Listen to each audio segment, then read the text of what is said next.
Alors bonsoir à toutes et à tous, un nouveau live ce soir sur la spiritualité. Un sujet qui a toute sa place et toute son importance, c'est euh, la dépendance ou l'indépendance intérieure, l'emprise ou la libération, la délivrance ou la prison. Et donc le sujet, le thème sera la liberté dans la lumière et la prison dans les ténèbres. Sujet qui concerne effectivement la spiritualité et qui concerne l'être intérieur, où on va le voir, en fait, on peut être emprisonné à l'intérieur et se croire libre à l'extérieur.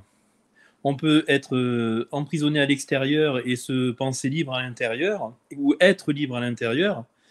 Euh, et inversement. On va s'apercevoir que la liberté est une notion toute relative et que on peut être enfermé à l'intérieur tout en étant libre à l'extérieur et inversement. Donc je vais faire monter du monde. Je vois que Monsieur Original Maz est là. Je le fais monter. Bonsoir Maz, comment vas-tu? Ah, salut, bonsoir. Ah, Comment tranquille, hein, tranquille. toujours fidèle au rendez-vous, je vois. Ça fait plaisir. Ouais, ouais, ben, j'espère que ça te dérange pas, mais faudrait qu'il y ait un peu des nouvelles personnes qui montent, ça serait bien. Ouais. Mais ouais, ça serait bien. D'ailleurs, comme je te l'avais dit, si tu as dans ton entourage des gens qui sont intéressés, ne pas hésiter à leur en parler pour qu'ils viennent, hein. Comme Phil, qui était une très belle expérience d'ailleurs. D'ailleurs, Phil, qui peut revenir quand il veut, hein. Il est le bienvenu, hein. Magda, 33, bonsoir. Oui, bonsoir. On ne te présente plus. Je ne sais pas. La fidèle parmi les fidèles, ouais. Donc, ben, bonsoir à tous les deux. L'infidèle aussi, hein, je précise. Ah, bah écoute, ça, on n'est pas dans les petits À papiers qui, pour ça. à qui voudra comprendre, comprendra. Ah, si tu parles en termes spirituels, on est tous plus ou moins infidèles, Bah, Magda, si on voit Magda, hein. c'est le diminutif, hein. Donc, oui, donc ben, je vais vous laisser la parole. Écoute, honneur aux dames, comme d'habitude. La liberté dans la lumière, la prison dans les ténèbres. On peut l'envisager dans quel sens et comment on peut le comprendre, peut-être en termes subtils ou en termes spirituels, cela. Magda, je fais appel à toi. On va commencer par la prison dans excusez-moi, j'ai perdu l'intitulé, dans La les liberté, ténèbres, hein. écoute, Euh, l'intitulé euh, est La liberté dans la lumière, la prison dans les ténèbres. Moi, c'est plutôt la prison dans les ténèbres. Oui, mais Dans un au-delà. premier temps, en tout cas. Oui, oui, Alors, oui, tu oui. disais en début de live, on a le sentiment d'être euh, libre de l'extérieur et libre de l'intérieur. Mais quand on est emprisonné dans les ténèbres, on... la seule illusion que l'on ait, c'est d'être libre à l'extérieur. Comment on se D'accord. rend compte qu'on est emprisonné de l'intérieur? C'est ça, c'est ce qui est intéressant en fait, c'est d'apprendre à repérer en fait si on est cloisonné, si on est enfermé, s'il y a des choses qui nous échappent, des solutions possibles que l'on ne voit pas, ou peut-être sommes-nous dirigés de l'intérieur pour appliquer telle ou telle solution à tel ou tel événement sans qu'on puisse avoir le choix nous-mêmes. Je ne sais pas comment tu le vis ça. Mais en ayant la sensation d'être quand même libre. Mais en même temps, à force de répétition de mauvais schémas, euh, je prends conscience ou j'ai pris conscience que j'étais pas libre, hein, oui, effectivement. C'était une liberté sous conditionnelle à chaque fois, qui me faisait répéter les mêmes schémas de souffrance. Et si on rentre un peu plus dans le concret en fait, comment ça se manifeste très concrètement en toi et quels sont ces schémas de répétition dont tu parles? Bah, c'est-à-dire qu'en fait, c'est limité au niveau alors des mouvements pas forcément parce que dans le physique, euh, quoique ça peut se traduire dans le physique aussi, mais en priorité dans les émotions, dans les pensées, projections, euh, dans les projections. Alors oui, peut-être là pour le coup sur l'extérieur, c'est dans des projections sans issue. Alors on a l'illusion, enfin j'ai l'illusion ou j'avais l'illusion, enfin peu importe parce qu'on peut le mettre au passé comme ça peut se produire aussi encore dans le présent, en tout cas pour moi, que l'illusion de croire que je peux mettre des choses en perspective et ma réalité interne me rattrape et me fait toujours tourner dans les mêmes schémas, quoi, dans la même roue. Ou euh, je constate que ça manque de souplesse ou ça manque de nouveautés ou de choses qui se renouvellent autrement que ce par quoi j'avais l'habitude de passer ou de traduire dans mon, dans mon quotidien, dans mon réel.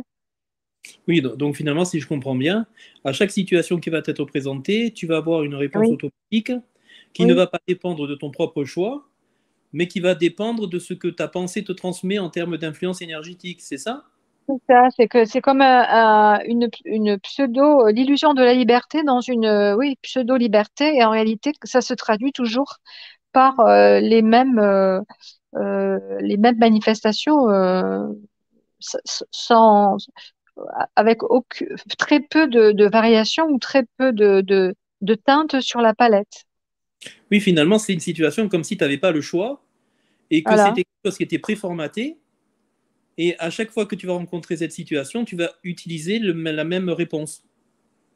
C'est Donc, en ça, fait, ça fait un on- peu binaire. C'est un, zéro, oui, non, mais il manque toutes les nuances entre tout ça. ouais, c'est-à-dire qu'en fonction de ta vibration interne, ben, tu vas être plus ou moins libre d'agir de telle ou telle façon.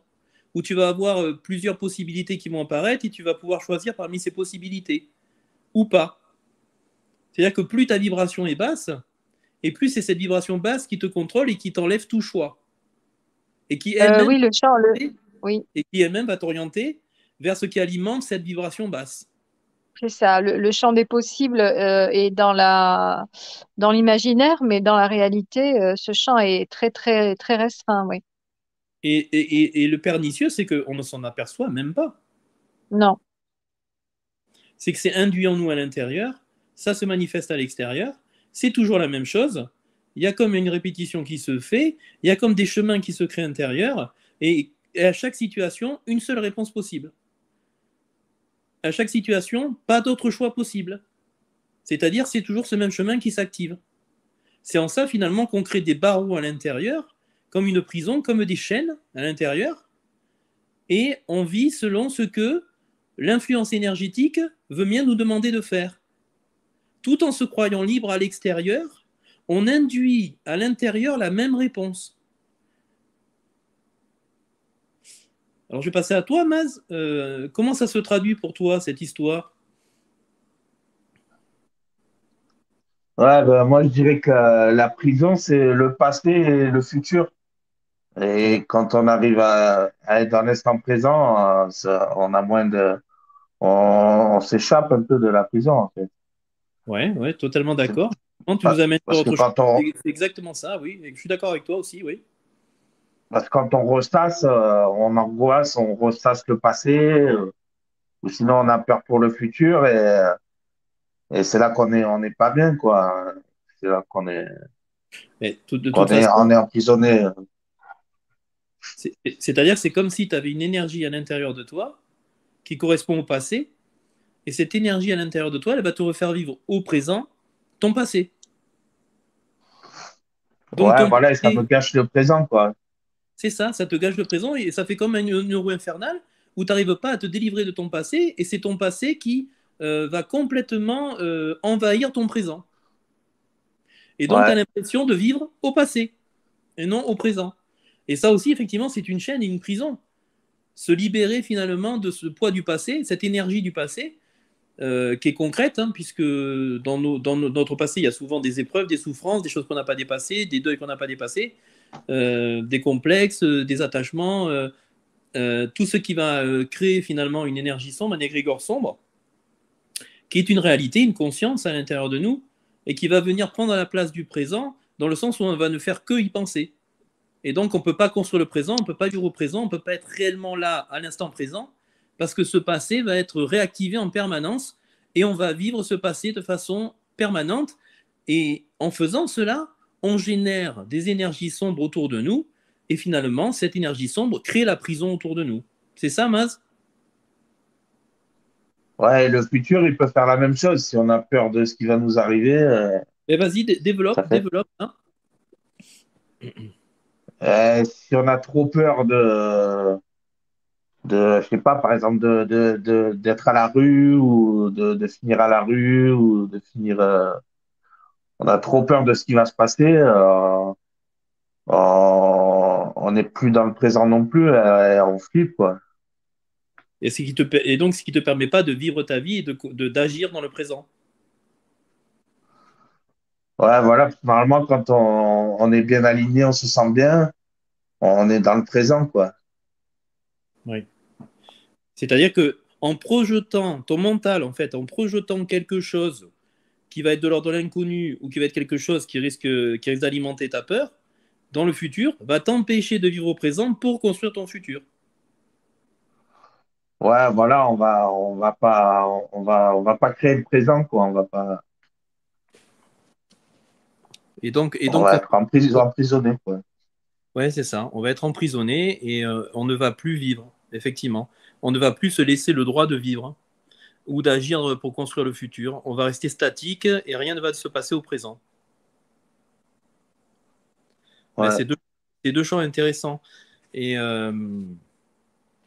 j'ai envie de dire que tous ces phénomènes-là, avant de prendre conscience ou de s'éveiller, passent complètement inaperçus. Magda, qu'est-ce que tu en penses de ça? Ça passe complètement inaperçu, ça échappe à Ouais. la conscience. C'est vrai, c'est intéressant que tu viens de dire, Mas. Ben C'est vas-y, très juste parce que moi, je le vois avec mes anciens, hein.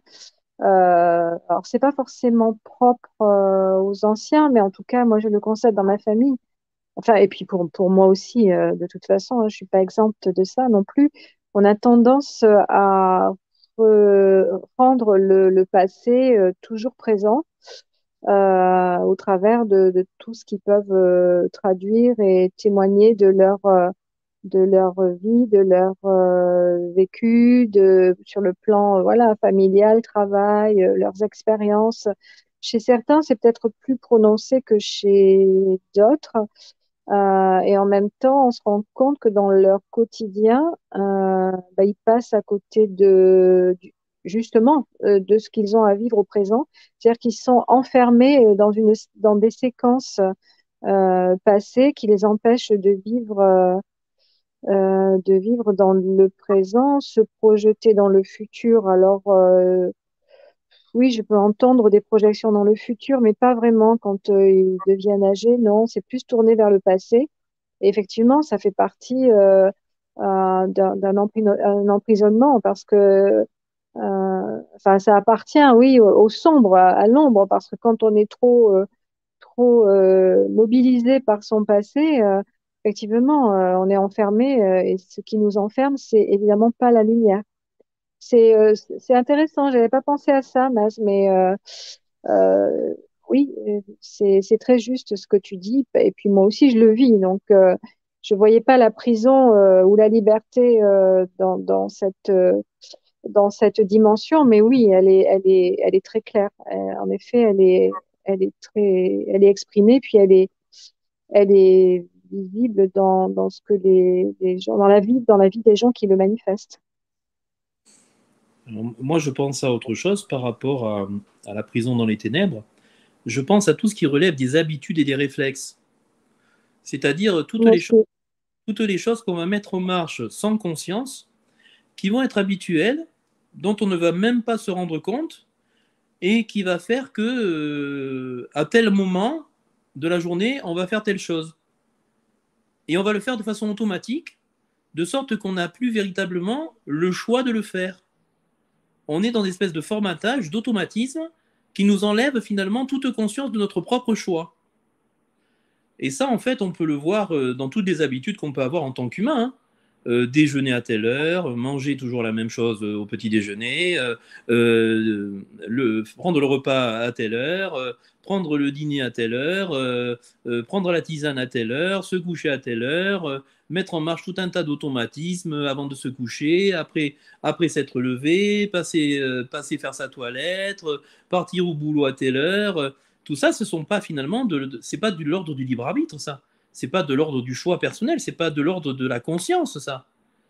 C'est juste quelque chose qui échappe à notre conscience et qui potentiellement peut être utilisé par les ténèbres pour nous faire agir et et produire des énergies d'ombre.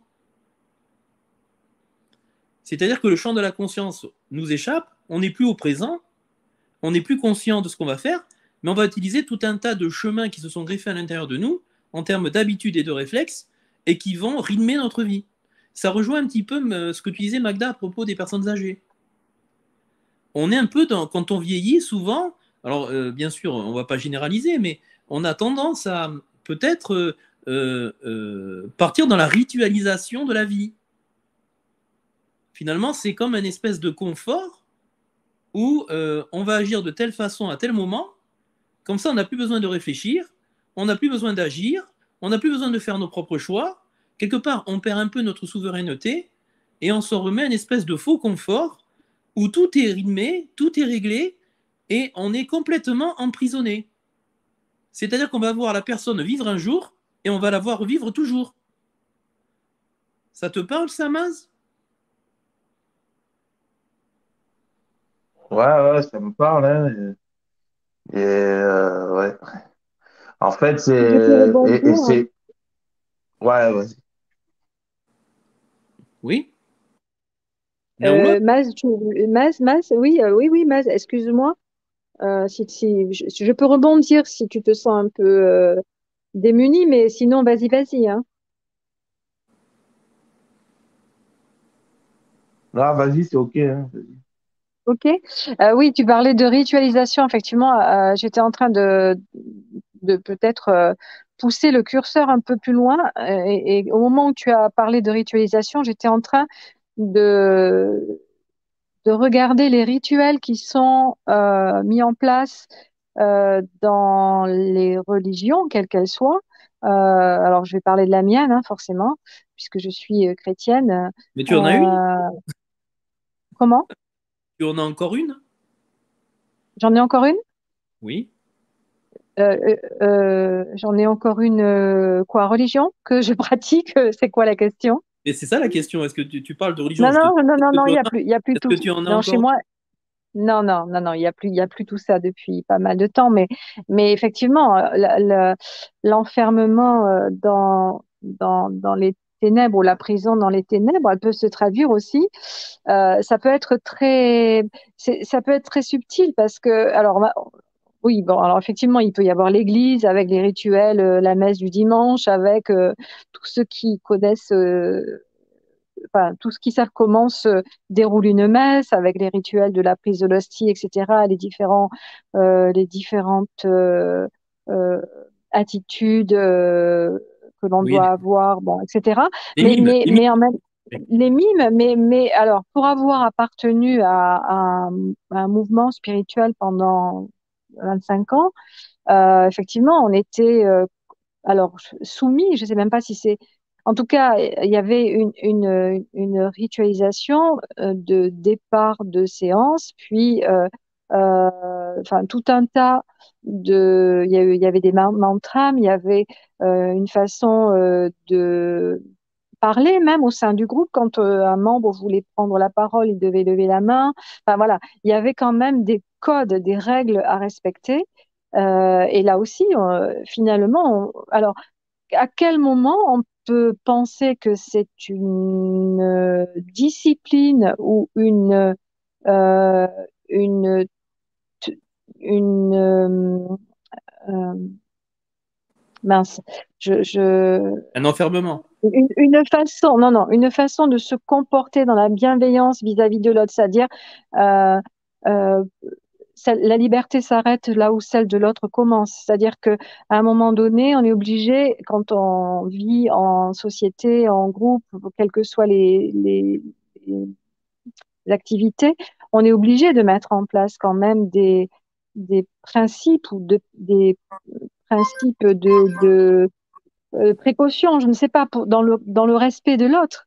Euh, mais c'est très subtil parce que c'est venu à me faire réaliser là à l'instant à quel moment on tombe dans le rituel qui va vers l'enfermement ou un principe de précaution, c'est-à-dire je respecte mon frère ou ma sœur, enfin dans l'absolu mon frère ou ma sœur, au point de, à un moment donné, euh, me taire quand je dois me taire, parler quand je dois parler, agir quand je dois agir, quand effectivement ça résonne dans le cadre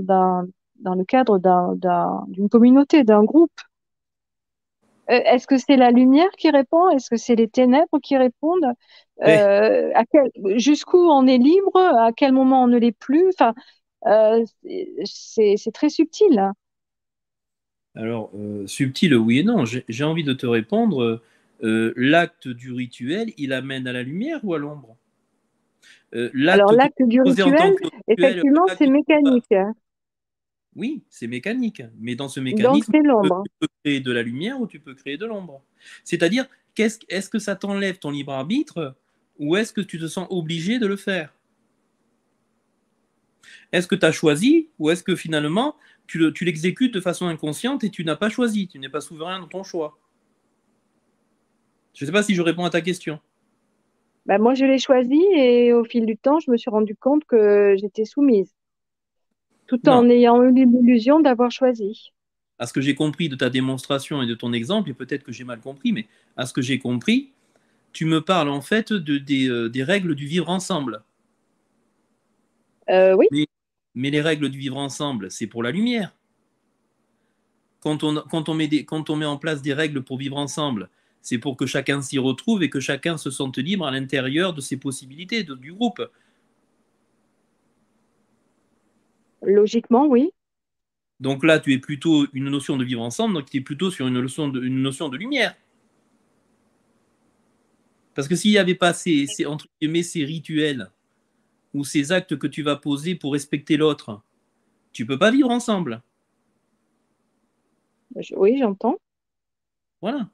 Par contre, si on prend l'exemple d'un EHPAD, où les personnes âgées, elles vivent au rythme de l'organisation du personnel, et qu'on les lève le matin à 7 heures, 8 heures, 9 heures, 10 heures, qu'on les met sur un fauteuil, qu'on les place dans la salle à manger, elles prennent le repas à midi, de midi à 14 heures, à 14 heures on les met devant la télé, on commence à les coucher à 16 heures jusqu'au dernier 21 heures. Là, en fait, tu n'es plus du tout dans le choix, tu choisis plus rien. Et Là, pourtant, ça là répond à tu es des dans un règles de groupe. enfermement et là, tu es dans une prison. Oui, oui, mais je trouve que la frontière, elle est très sensible parce que là, ça répond. Là, tu prends l'exemple d'un EHPAD. Euh, je vais pas dire ce que, voilà, mon point de vue, voilà, par rapport à ça, parce que non.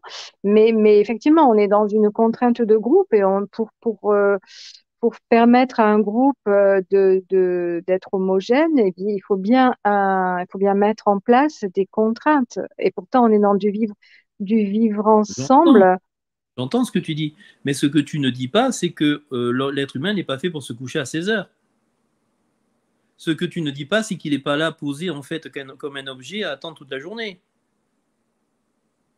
C'est pour ça que je n'exposerai pas mon point de vue, parce qu'il ne va pas dans le bon sens. Enfin, il va sûrement dans le sens de l'humain, mais pas dans le sens En de fait, ses structures. Donc c'est vrai que tu j'entends. as raison. À toute situation, il nous faut raisonner pour voir si on respecte l'humain, si on respecte les rythmes de l'humain, et, euh, et là où on doit s'arrêter pour respecter la liberté de l'autre. C'est ça. C'est peut-être comme ça que peut-être faut le poser. Et c'est vrai qu'on doit Parce que raisonner. On doit raisonner sur chaque situation, à savoir si je respecte l'autre, je respecte sa liberté.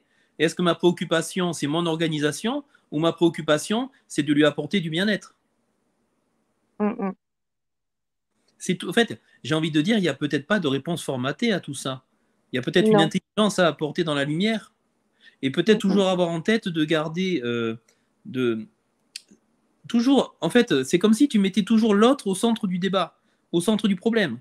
C'est comme si tu orientais ta réflexion pour le bien-être de l'autre, pour le respect de l'autre, pour lui apporter de la lumière, pour lui apporter de la joie.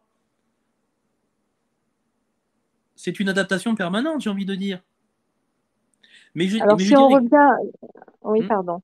je dirais en règle générale, si tu n'as pas le choix de choisir et qu'on te l'impose, il faut regarder si ce qu'on t'impose, ça va vers la lumière ou si ça va vers l'ombre.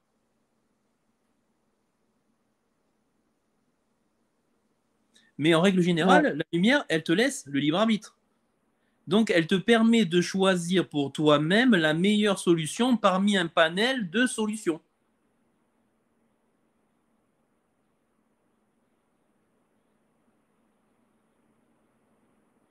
Oui, il y a toujours le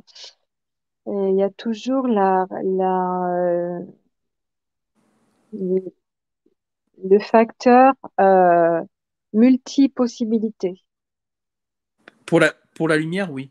pour la lumière. Pour la lumière, elle va te donner tout un panel et elle va te laisser le choix possible, elle va te laisser l'adaptation possible, elle va te laisser la modération possible. Et elle va pas t'imposer le choix. Alors que les ténèbres, ce serait plutôt le contraire. C'est-à-dire qu'on va te montrer une seule solution, tu n'en verras pas d'autre, et c'est celle-là que tu vas accomplir pour t'enfermer à l'intérieur et pour générer de l'ombre autour de toi. Mm.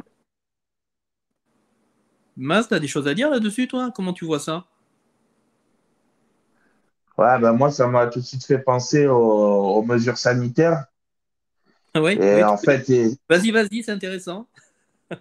et il y en a certains, comme vous, je pense, qu'on gardait un bon sens. Et ça me fait rebondir sur autre chose, c'est comme manger des fraises en hiver, quoi. Et il y a un moment, il y a un bon sens, et il y a un bon sens naturel qui revient et qui doit arriver à mettre de la cohérence mettre de la cohérence dans les manières de vivre, les manières de se comporter en société. Et voilà, je sais pas, je saurais pas en dire plus, mais C'est-à-dire que le bon sens et la cohérence, comme tu dis, c'est de pouvoir vivre ensemble et de voir quand est-ce que tu vas déranger l'autre au final.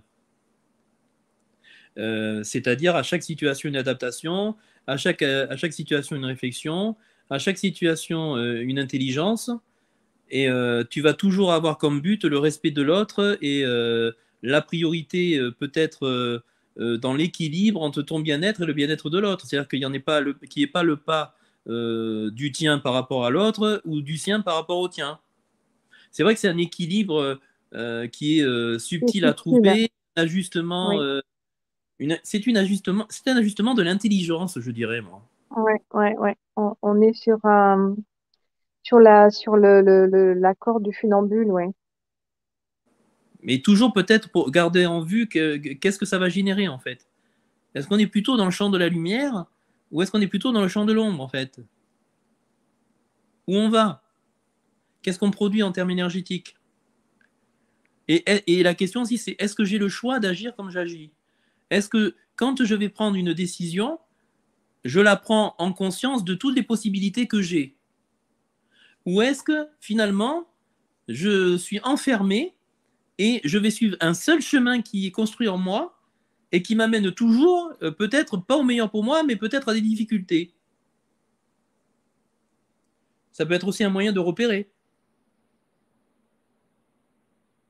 Parce que la ouais. vérité, oui, oui, Mas. Ouais, si je peux revenir sur les mesures sanitaires, Oui, oui, oui. par exemple, il y avait deux choses qui guidaient l'action de prendre la mesure sanitaire.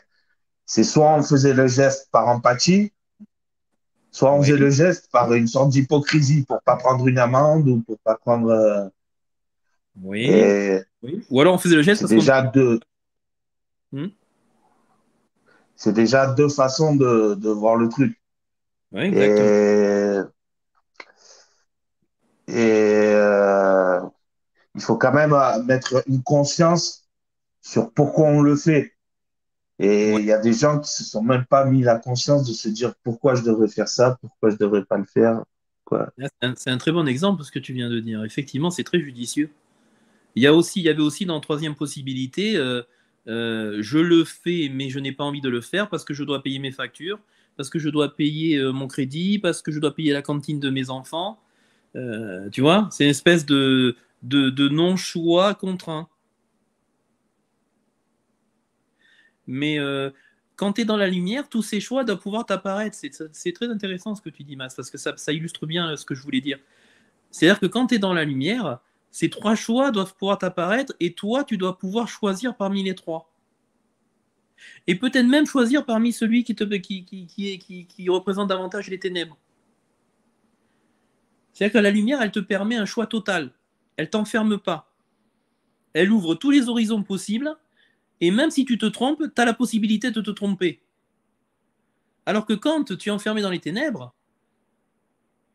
tu n'as pas tous les horizons possibles, tu n'as pas tous les choix possibles qui t'apparaissent, tu as ton mental qui te guide vers une seule solution et tu peux être certain que la solution vers laquelle il te guide, c'est quelque chose qui va être négatif pour toi-même ou qui va générer de l'ombre et qui va te renforcer en ombre. C'est en ça finalement que cette prison intérieure, elle existe. Elle est invisible, mais moi je vous garantis qu'il y a des gens qui sont libres à l'extérieur, qui paraissent libres à l'extérieur, qui n'ont pas de menottes, mais je peux vous dire qu'à l'intérieur, ils sont tellement manœuvrés par les ténèbres qu'ils agissent selon ce que les ténèbres leur demandent, selon ce que le mental demande en permanence. Le mental est surdéveloppé et ils agissent uniquement dans le sens de la production d'énergie sombre. Moi, honnêtement, j'en connais beaucoup des comme ça. Vous en avez, vous, dans votre entourage? Bah, moi, je connais pas beaucoup d'êtres éveillés dans mon entourage. Donc, si on Cela, il le définit serait qu'un peut-être. être éveillé, Cela, il le serait peut-être oui. pas. Alors, si on définit qu'un être éveillé, qu'un être est éveillé, effectivement, celui-ci ou ceux-là ne sont pas, ne sont pas des objets, enfin, se sont libérés de l'état d'objet, donc ne sont plus dans les ténèbres. Mais après, on peut dire que quasi tout autour, enfin, en tout cas pour ma part, tout autour de moi, je ne vois que des gens, et moi-même, hein, empêtrés dans le sombre. Parce que si on passe en revue nos états émotionnels, euh, nos, enfin, toutes nos strates psychologiques, pensées émotionnelles, euh, en tout cas internes et, et subtiles, euh, je fais partie encore de cette population qui est enfermée. On Même est tous. si j'ai parfois conscience de certaines choses que j'ai éliminées, mais il en reste beaucoup. Oui, mais rassure-toi, Magda, on n'a pas tous, on a des choses à lever, on a des choses à comprendre, on a des choses à faire remonter à la conscience, hein. Tous. C'est ce chemin-là, c'est ce chemin initiatique d'évolution qu'on vient accomplir sur Terre. Donc tous, plus ou moins. Mais c'est intéressant peut-être de se poser la question et de les dénoncer, si tu veux. Et encore entre ce que l'on voit, ce que l'on perçoit de manière plus grossière et ce qui reste à percevoir, enfin, moi je le vois chez moi, parfois ça me fait peur parce que je me dis, mais j'ai encore loupé ça, ça, ça, et encore combien de choses devrais-je découvrir? C'est un petit peu comme si on passait du, un matériau là au trémie et il reste toujours Merde. quelque chose, quelques, quelques grains. Ah oui, bien sûr, tout ce qui est grossier finit par se déposer, mais il reste toujours quelques particules. Enfin, On va vers le grossier au subtil, encore une fois. Oui, mais encore une fois, je pense que l'important, c'est d'avoir initié ce cheminement. Après, j'ai envie de dire, l'endroit où tu te trouves sur ce cheminement, ça t'appartient, hein. On en est où on en est, et puis on avance comme on peut, j'ai envie de dire. Mais l'important, c'est de l'avoir initié, ça. C'est-à-dire, on va éliminer le grossier, puis après le moyen, puis après le plus fin. Et puis, chacun dans ce processus, en fait, il est à une place. Euh, j'ai envie de dire, c'est l'important. Avoir mis en place ce processus-là. Ce que tu as fait, apparemment, Magda, puisque tu en parles. Oui, ça s'engage, ça s'est engagé, mais Et on ça s'est voudrait que ça. engagé, voilà. Ça, c'est l'aspect positif, disons, parce que là, il y a des prises de conscience. Mais c'est déjà une conscience, déjà, ce que tu fais. Oui, oui, Tous ne le font pas. Tous ne le font pas. C'est déjà une conscience. C'est déjà une avancée. C'est déjà quelque chose d'important. Et quand on parle aussi de prison dans les ténèbres, il y a quelque chose qui me vient là, qui est peut-être important à signaler. Et c'est peut-être d'ailleurs la prison la plus forte. Ce sont les conditionnements. Qu'est-ce qui te maintient en prison à l'intérieur de toi-même? Eh bien, tous les conditionnements de la matrice, par exemple. C'est-à-dire que si tu crois en quelque chose de la matrice, ben, tu vas avoir tendance à toujours répéter la même chose au même moment dans la matrice. C'est-à-dire, on pourrait même parler de la religion. Si tu es catholique, tu n'es pas musulman. Si tu es musulman, t'es pas rabbinique. Si t'es rabbinique, si t'es thoraïste, pardon, tu n'es peut-être pas dans les enseignements du Bouddha. C'est-à-dire que ce sont toujours les mêmes enfermements, les mêmes dogmes qu'on va utiliser pour parler de Dieu. Donc ça, ce sont des prisons, ce sont des chaînes à l'intérieur de nous. On a du mal à se délivrer d'un dogme, on a du mal à se délivrer d'une matrice qui nous a construits. On a du mal à se délivrer par exemple, si on parle de la matrice occidentale, on a du mal à se délivrer du capitalisme, du libéralisme, de la démocratie, de tout ce qu'on nous a enseigné, par exemple, dans la scolarité. C'est ça qui nous façonne à l'intérieur. Ce sont des chemins qui nous façonnent, qui nous conditionnent et qui nous emprisonnent dans le sens où, en fait, on croit en ça et on ne peut pas aller voir ailleurs. On est emprisonné dans ces conditionnements, dans ces chaînes-là. Maz, tu crois pas? Oui, on en revient pour s'échapper un peu, c'est de s'observer, quoi. S'observer, penser, observer quand on a des barrières, des limites, et essayer d'aller plus loin, quoi. Essayer d'être inventif, d'être créatif, de changer la routine, d'essayer de nouvelles choses, de ne pas prendre les chemins tout tracés, c'est des trucs comme ça, quoi. Mais c'est-à-dire qu'on se rend compte peut-être qu'on est surtout entre guillemets, des êtres qui sont façonnés et construits de l'extérieur.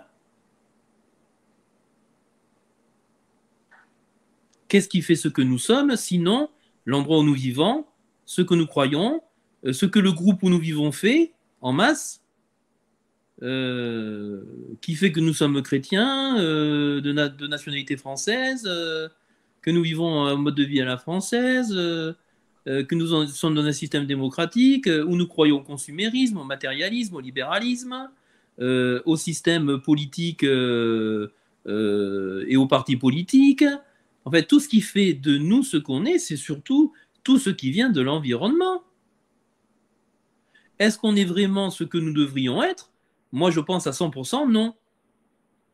Nous sommes des constructions extérieures qui vont venir nous façonner en termes de croyances et par lesquelles nous allons vivre et que nous allons croire et qui va construire l'identité du groupe dans lequel nous sommes. Magda, qu'est-ce que tu en penses de ça? ben non, non, oui, j'entends et je, je comprends et je valide ce que tu dis. Et, ça vient à dire aussi que dès l'instant où on s'incarne dans la cage. En quelque sorte, oui, c'est une très bonne analyse. Et On peut pourquoi pas on faire s'incarne, autrement. et pourquoi on s'incarne dans la cage finalement? Pourquoi on nous laisse s'incarner dans la cage? Ben Parce que justement, pour nous permettre de découvrir tous ces mécanismes, d'éveiller la conscience pour arriver à un moment ou à un autre à sortir de cette cage. ça me semble très juste, très fin, exactement. Rien de tel que de te mettre dans une cage pour que tu essayes de t'en libérer. Et en te libérant et en faisant tes expériences, tu vas comprendre qu'est-ce qui t'enfermait. Et donc, tu vas accéder à la conscience et tu vas t'en libérer. Et tu vas surtout éviter par la suite de reproduire des processus ou d'emprunter des chemins ou des portes qui t'avaient enfermé dans la cage. Te permettre d'accéder à la pleine conscience. Et tant qu'on n'est pas éveillé, on est encore dans la cage. Tout en se défendant de ne pas l'être. Ben non, parce que tu n'as pas conscience que tu es. Justement, si tu n'es pas éveillé, c'est que tu n'as pas encore conscience que tu es dans une cage. Mais comme cette cage, elle t'enlève la liberté, elle te fait souffrir, elle t'amène aux souffrances et aux épreuves, au bout d'un temps, tu vas te dire, il y a peut-être autre chose que cette cage. Il faudrait peut-être que j'ouvre la porte pour me libérer de cette cage. Il y a peut-être autre chose, on m'aurait peut-être montré des choses, et il y a peut-être d'autres choses possibles, il y a peut-être d'autres champs expérimentés, il y a peut-être un inconnu vers lequel on doit aller, il y a peut-être des expériences à faire avant de dire j'en veux ou j'en veux pas.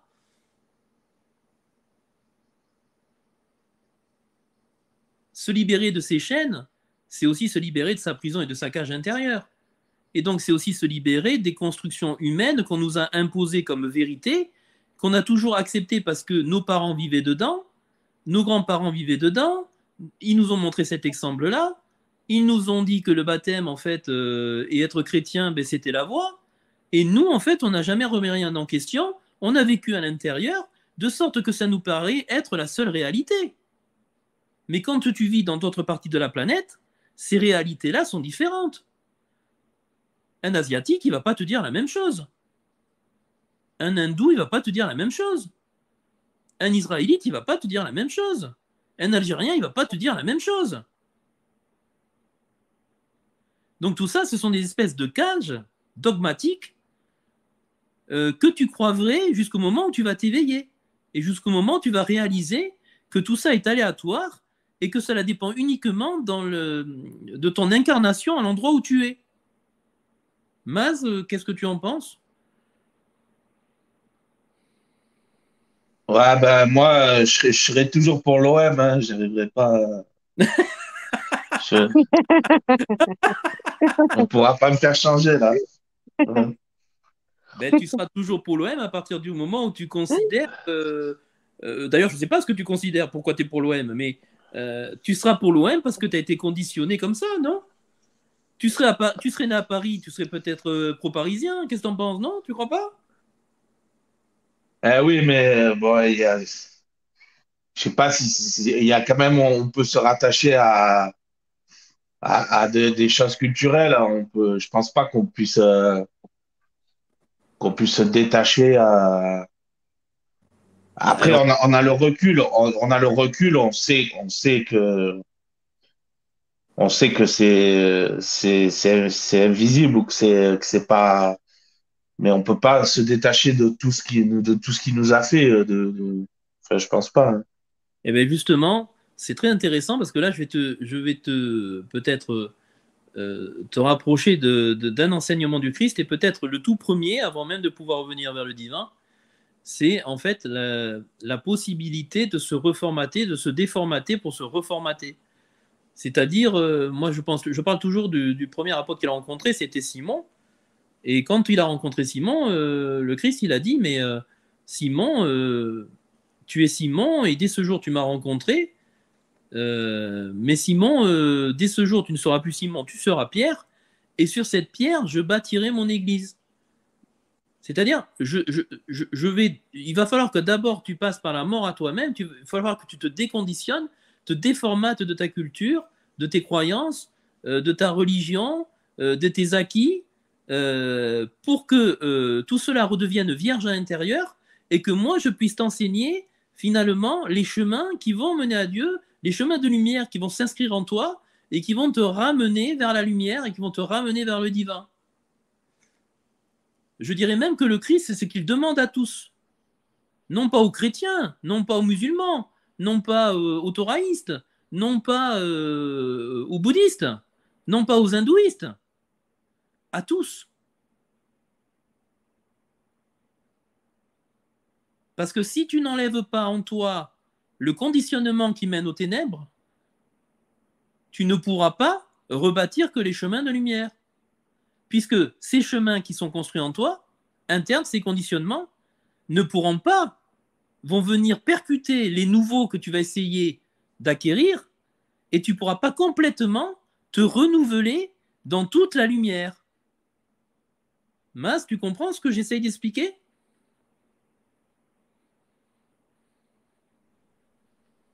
Ouais, j'ai du mal à. Ouais, je comprends le fait de se déconditionner, Mais c'est le passage obligatoire.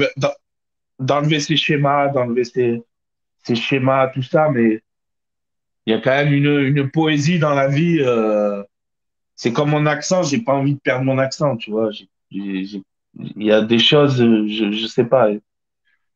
C'est une sorte de poésie, tu vois. Après j'entends ce qui fait aussi la richesse de la vie, c'est aussi la richesse des différences de ces conditionnements. Je l'entends très bien. Mais je dis que euh, quand je parle de conditionnement, je dirais s'il faut réussir à nous enlever, ou alors avoir conscience, comme tu le dis, avoir le recul nécessaire pour ne pas se laisser enfermer par ces conditionnements et toujours garder une possibilité de choix, et bien avoir conscience que si véritablement tu t'es enfermé dans une certaine matrice ou dans des conditionnements qui t'amènent aux ténèbres, tu n'auras pas d'autre choix que de les détruire. Parce que si tu ne les détruis pas, inconsciemment tu vas les utiliser et inconsciemment tu vas produire de l'ombre. Et si tu t'éveilles et que tu fais le choix d'aller vers la lumière, dans ton libre arbitre, eh bien, il va bien falloir que ces chemins-là, tu les éboules avant de reconstruire autre chose. Alors je le dis différemment pour le faire comprendre différemment. C'est-à-dire qu'il y a comme un passage obligatoire où si tu ne te déconditionnes pas, ou si tu ne te reformates pas, tu ne pourras pas te libérer complètement pour pouvoir aller vers le divin. Magda, tu comprends ce que je veux dire? Ou tu as des Alors, compléments, pardon? ou tu veux rebondir ou compléter ou Non, je le comprends, je le comprends, pour l'instant, je le comprends intellectuellement. Revenir au divin, c'est effectivement, oui, c'est la mort à soi-même. Mais moi, je suis pas morte à moi-même, donc je le comprends intellectuellement. Mais c'est déjà beaucoup. C'est déjà beaucoup parce que ça échappe à beaucoup. Ça échappe à beaucoup. Il y a beaucoup de personnes qui ne savent pas qu'ils sont des êtres construits, et qui sont comme des comédiens sur Terre, et qui sont finalement du spectacle de l'endroit où ils sont et dans ce qu'on les a conditionnés, qu'on leur a fait croire, qu'on leur a fait miroiter en tant que réalité et seule réalité. Ils sont là-dedans, ils sont comme dans une hypnose à l'intérieur et ils n'arrivent pas à s'en défaire. Il y a des gens qui n'imaginent pas qu'il puisse exister un autre système politique, une autre réalité qui dit métro boulot dodo, et qui n'imaginent même pas qu'on peut vivre autrement. Ils sont déstabilisés quand tu leur en parles. Ils sont hypnotisés, ils sont à l'intérieur de ce système. Et ils n'arrivent pas à comprendre qu'ils sont d'abord une âme, et qu'une âme, avant de s'incarner, elle est ni française, ni chinoise, ni pour l'OM, ni pour Paris, ni catholique, ni hindouiste, ni thoraïque, ni musulmane, ou je ne sais quoi encore. Non, une âme, elle est universelle. Elle a ses qualités, qui sont les qualités du divin, et elle a ses adjectifs, qui sont les adjectifs du divin. Elle n'est absolument pas quelque culture que ce soit, elle n'est absolument pas quelque religion que ce soit, elle n'est absolument pas quelque système que ce soit politique, elle n'est absolument pas dans ce que les hommes ont construit, et que eux admettent comme seule réalité possible et imaginable dans leur vie. J'insiste un peu parce que c'est fondamental. Nul ne revient au Père s'il ne renaît d'eau et d'esprit. C'est ce que ça veut dire. Ça veut dire que si tu ne te déformates pas, tu ne pourras pas reconstruire les chemins de lumière qui vont t'amener à ta pleine lumière, à ta pleine conscience. C'est subtil, mais c'est très important, il me semble, moi.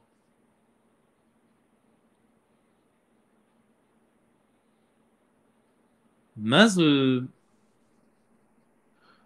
Oui, mais après, un tableau, il faut qu'il y ait des couleurs. Et on a envie de manger une pizza en Italie ou on a envie de, je sais pas, je vais pas faire que des trucs de bouffe, mais ouais, je comprends. la cuisine asiatique, elle est bonne ou la cuisine, de changer de cuisine, changer de, faut quand même, on peut pas, sinon ça fait un monde tout, un monde sans couleur, quoi, un monde sans Oui, nuance, sans, mais mon propos n'était pas d'éliminer la culture, d'éliminer la religion, d'éliminer tout l'aspect conditionné qui fait aussi la richesse du monde.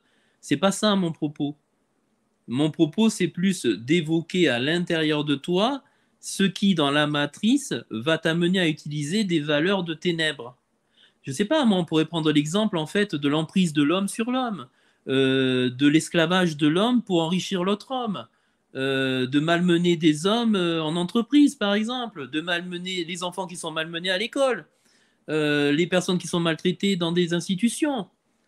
Tu vois, c'est tout ce que la culture, tout ce que la matrice, tout ce que la construction humaine utilise de valeurs de ténèbres pour générer de l'ombre, en fait, sans même que tu t'en rendes compte. Mais à l'intérieur de ces matrices, il y a aussi effectivement des choses lumineuses. Il y a aussi dans nos sociétés des associations qui aident, qui relèvent les personnes qui sont dans le besoin.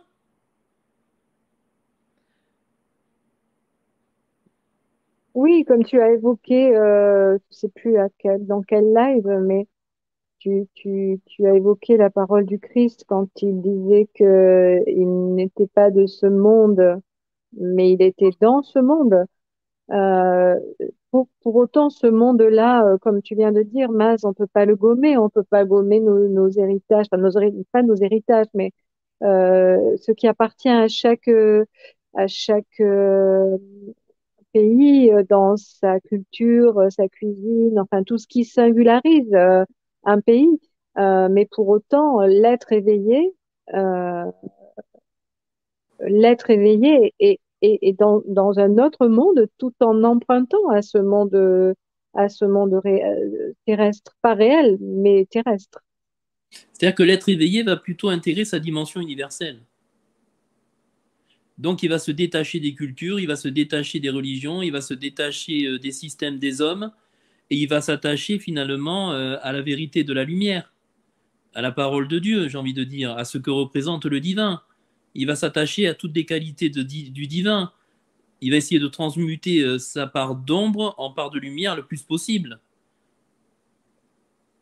Et donc il va s'attacher à tout ce qui est de l'ordre de l'universalisme, et il va finalement un petit peu se détacher, même s'il est à l'intérieur de ce monde.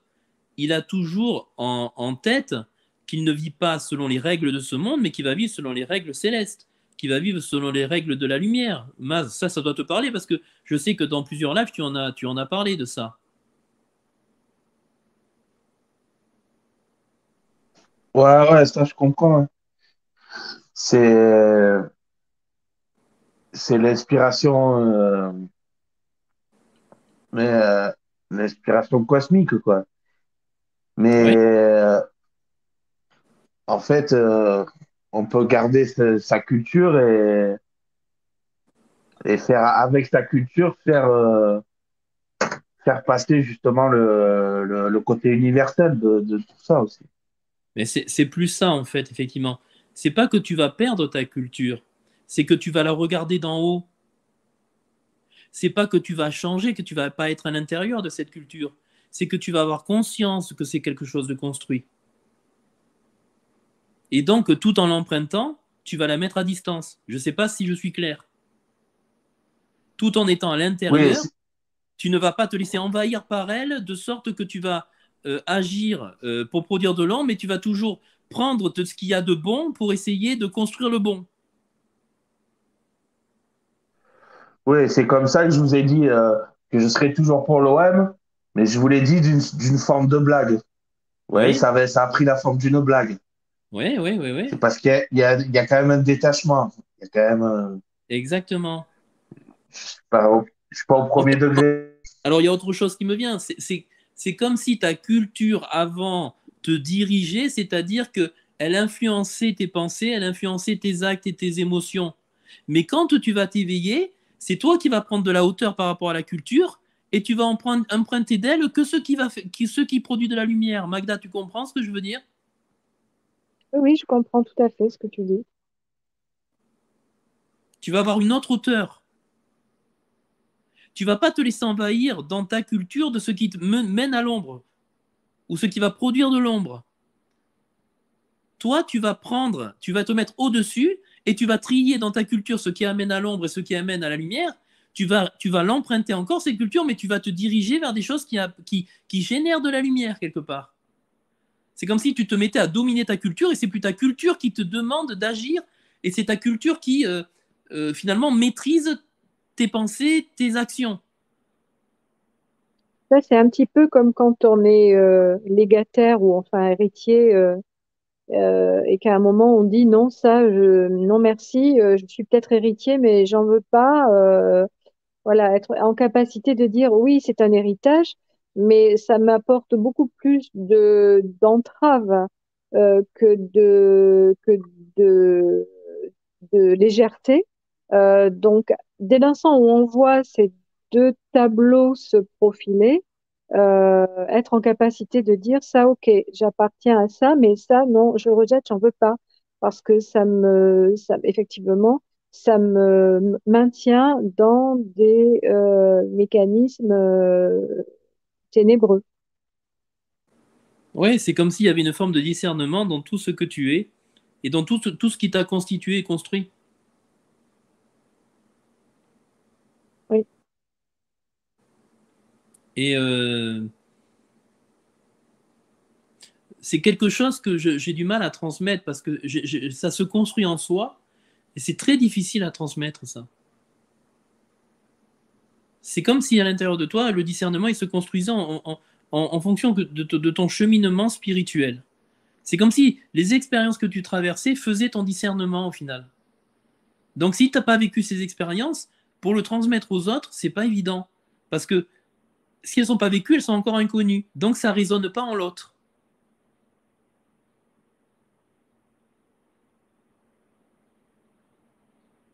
Et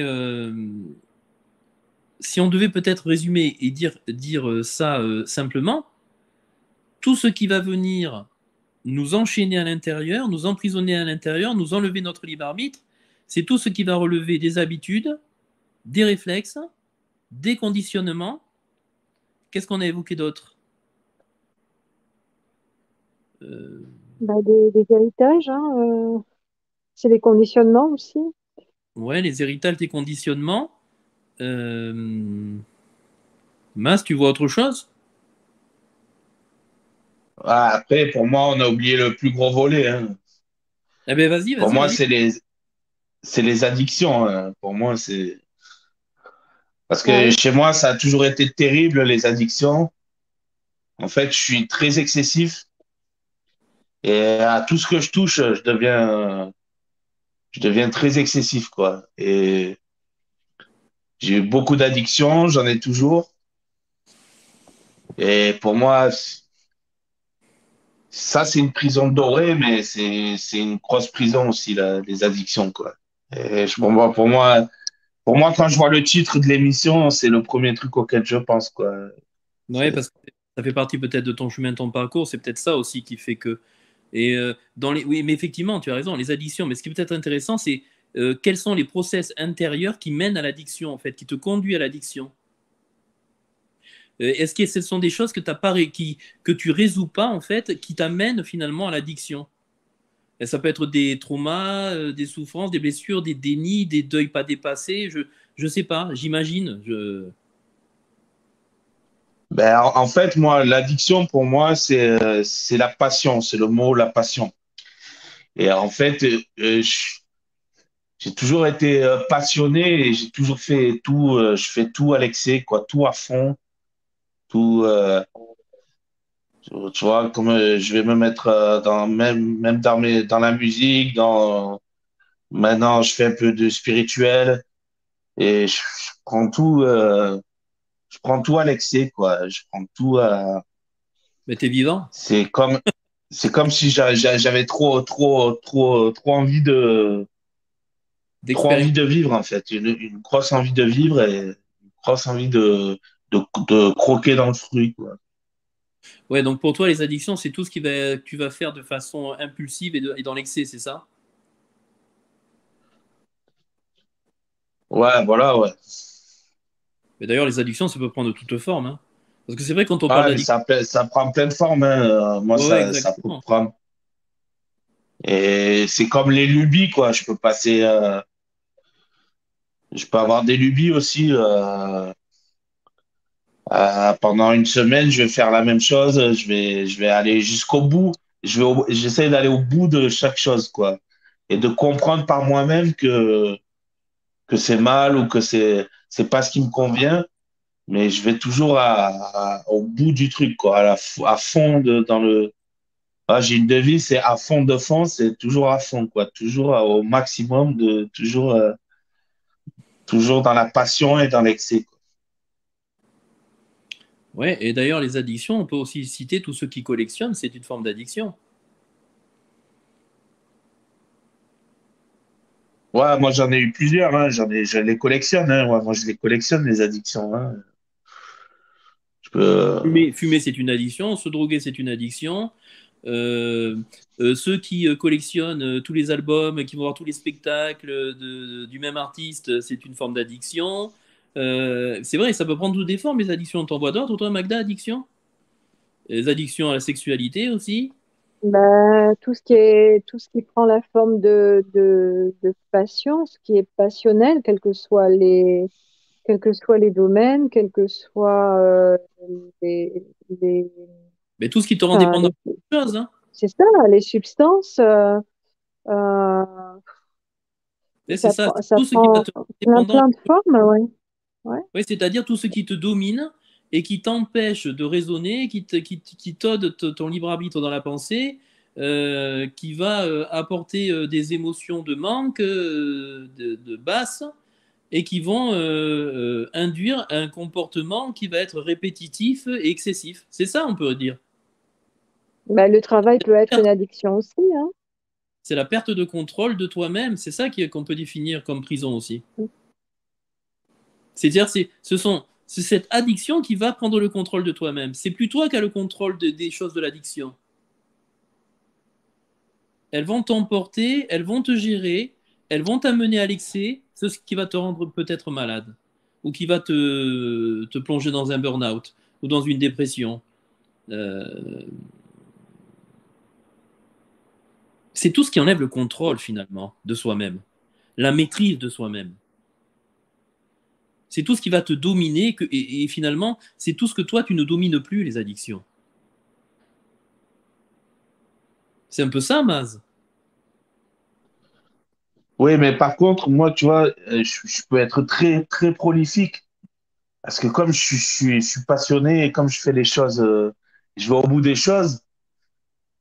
Si je me penche sur quelque chose, je peux vraiment, je peux exceller ou je peux être vraiment performant et je peux être vraiment prolifique. Euh, Là, aujourd'hui, je me suis mis à la sculpture. Je sais que je vais faire des belles sculptures. Je sais que je vais aller à fond là-dedans. Je- Oui, mais après Ça peut être n'importe quoi. tout dépend si tu te laisses traverser par la lumière par ton canal, ou si tu vas chercher l'information dans ton mental. Si c'est l'inspiration, comme tu le dis, ben, l'inspiration, elle n'a pas tellement de notion de temps, hein, donc tu fais selon ce que tu reçois au moment où tu le reçois, et tu te laisses traverser. Mais est-ce qu'on peut parler d'addiction? Je ne crois pas, là. C'est simplement la créativité, être en connexion avec le divin, se laisser traverser, et se laisser, voilà, et laisser faire ce qu'on reçoit. C'est pas vraiment une addiction, ça. Oui, mais pour moi, c'est lié à la passion et c'est lié à, par exemple, quand j'ai voulu avoir de la connaissance, j'ai été boulimique d'informations. Et c'est comme ça que j'arrive à accumuler beaucoup de choses, beaucoup de connaissances, parce que je deviens boulimique de tout ce que je fais, quoi. Je deviens, Ouais, mais parce que il y a, ouais. ouais, Finalement, Maz, peut-être que pour apporter un équilibre spirituel, ça peut être d'arriver à être un peu plus dans la modération. C'est-à-dire, je fais un peu ça pendant un jour, puis je fais un peu ça le deuxième jour, puis je fais un peu ça dans le troisième jour, puis je fais un peu ça le quatrième jour. Parce que je me souviens que le Christ disait, soyez modérés en toutes choses. Voilà pourquoi je te dis ça.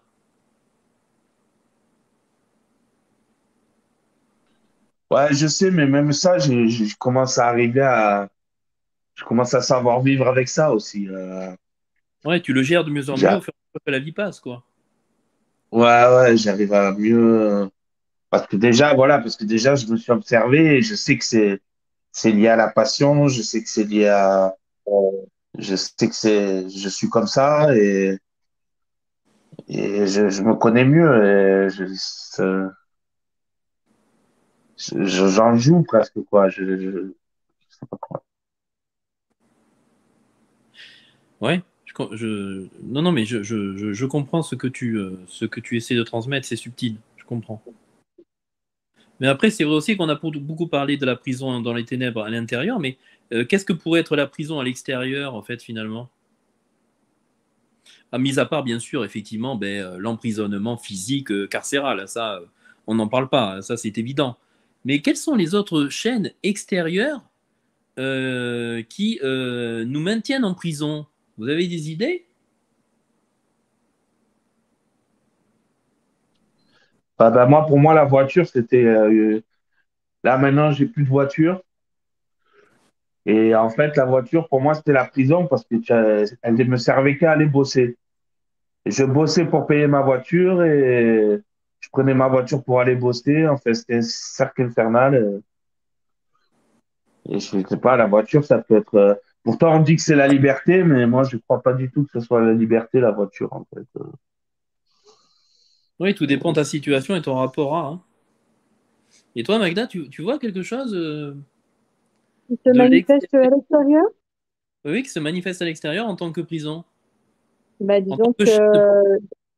si on voit quelqu'un qui fait toujours, comme tu disais, hein, les mêmes choses au même moment, ça se, qui se traduisent dans Oui, mais ça, la... c'est l'extérieur. Oui, c'est l'extérieur, oui. Non, de l'intérieur, ça vient de C'est pas la l'intérieur. Et question? tu le vois se Oui, manifester à ça vient l'extérieur. de l'intérieur vers l'extérieur. Ouais, c'est ça. C'est-à-dire que la prison intérieure va se manifester dans les actes à l'extérieur de ceux qui y sont. C'est c'est ça?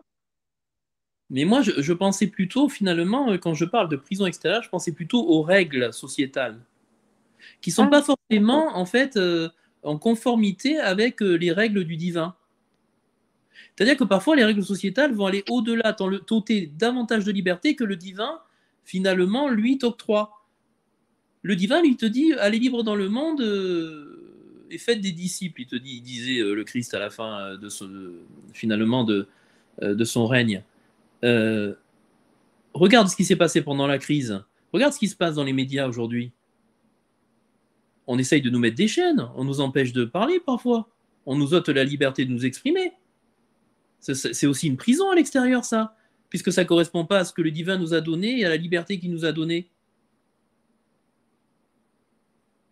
Quand on t'impose telle ou telle règle de fonctionnement et on te dit si tu dépasses cette loi, tu risques une amende ou tu risques de passer devant les tribunaux et tu risques un enfermement. Parfois, le divin, lui, il te laisse toute liberté et cette loi, elle vient en contradiction, elle vient t'ôter la liberté que le divin te laissait. Je sais pas, est-ce que je suis clair là quand je parle? Ben, ça revient un peu, enfin, de ce que je comprends, mais peut-être que je le comprends grossièrement. Ça revient à ce que tu disais tout à l'heure, c'est est-ce qu'on agit pour le bien commun ou est-ce qu'on imite ou on met en place une pseudo-régulation mais qui va à l'encontre de la singularité, enfin de la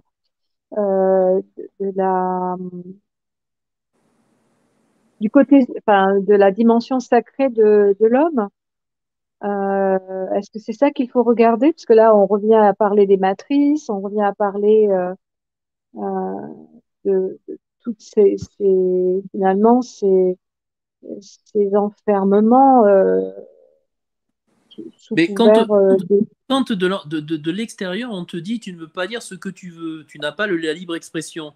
Lui, le divin, il te donne la Ouais. libre expression. Il t'empêche pas de parler. Il t'empêche pas de dire ce que tu as envie de dire, lui. Il t'a donné la parole, il t'a dit tu es libre et tu as le libre arbitre. Et tu peux dire ce que tu veux.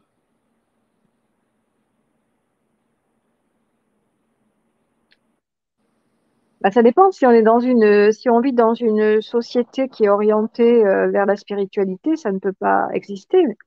C'est pour ça qu'aujourd'hui, on fait le constat que cette société, elle est malheureusement plongée dans les ténèbres, puisque tout est motivation pour censurer, enfermer, malmener. Aujourd'hui, dans la réalité extérieure, enfin, il me semble que la déduction, elle est vite traduite. Donc en fait, on arrive sur Terre, on arrive dans la cage, on nous explique que tu n'as pas le droit de dire tout ce que tu pourrais dire, soi-disant pour le bien commun, et on s'aperçoit que c'était pas pour le bien commun, mais c'était pour préserver des intérêts, par exemple, financiers. Ouais. Et nous, en fait, on accepte ça, on est soumis à ça, et on ne manifeste pas contre ça. On passe notre temps à tout accepter, y compris ce que le divin lui-même nous a donné. On ne respecte même plus ce que le divin lui-même nous a donné. On accepte tout de l'extérieur, sous la menace, sous la peur, sous les règles, sous les lois, et on discerne même pas si Dieu nous a dit tu peux le faire ou si Dieu nous dit tu peux pas le faire. C'est un peu ça, Maz, non? Ouais, ben moi, j'ai très peu d'affection pour les médias, en fait. Que ce soit les journaux, les médias radio, les chaînes de télé en boucle, les chaînes les chaînes d'infos, les émissions de télé, les médias, c'est pour moi, c'est un poison. C'est C'est un intér- poison pour la vie, quoi, pour le divin, pour tout. Les médias, c'est ce qui veut nous enfermer justement dans une cage et qui veut nous pourrir la vie, quoi. Ils veulent nous pourrir la vie, les médias. Mais après, ça dépend comment tu l'orientes, en fait, et comment celui qui fait le média ou le journaliste intègre la notion de journalisme. Moi, il me semble que la définition du journalisme, c'est de ne pas teinter de son propre avis l'information, de la rendre la plus neutre possible à l'écran et de permettre à l'autre de faire son propre avis. Il me semble aussi qu'un journaliste, dans la définition du journalisme, c'est traduire tous les événements qui doivent être traduits au peuple. C'est-à-dire pas choisir certains événements, censurer d'autres événements, parler de tel sujet ou ne pas parler de tel autre. Et surtout ne pas le teinter de son propre avis, le rendre le plus neutre possible. C'est-à-dire être complet et couvrir tous les événements qui doivent être donnés au peuple et lui donner de façon neutre pour que celui qui reçoit l'information fasse son propre avis. Magda, qu'est-ce que tu en penses? Dans la logique, ça devrait être ça, mais ça sera sûrement dans le monde de demain, mais ce que l'on Et vit, qu'est-ce que c'est devenu aujourd'hui? bah, c'est devenu effectivement une censure permanente, une privation de liberté de plus en plus importante. Et une orientation peut-être des événements qu'on nous retranscrit, non? C'est-à-dire on choisit certains Et événements une à nous manipulation des donner, masses, ah, ça c'est sûr, oui. À tout une, point de vue, hein. Masse parle des médias, mais oui, oui, une manipulation finalement de l'information pour des intérêts qui ne sont plus les intérêts du peuple. absolument pas. Donc ça aussi, c'est une chaîne. Ça aussi, c'est une prison. Ça aussi, c'est un Oui, enfermement qui conditionne les gens. Si on prend les élections, par exemple, à l'extérieur, les élections présidentielles, par exemple, prenons.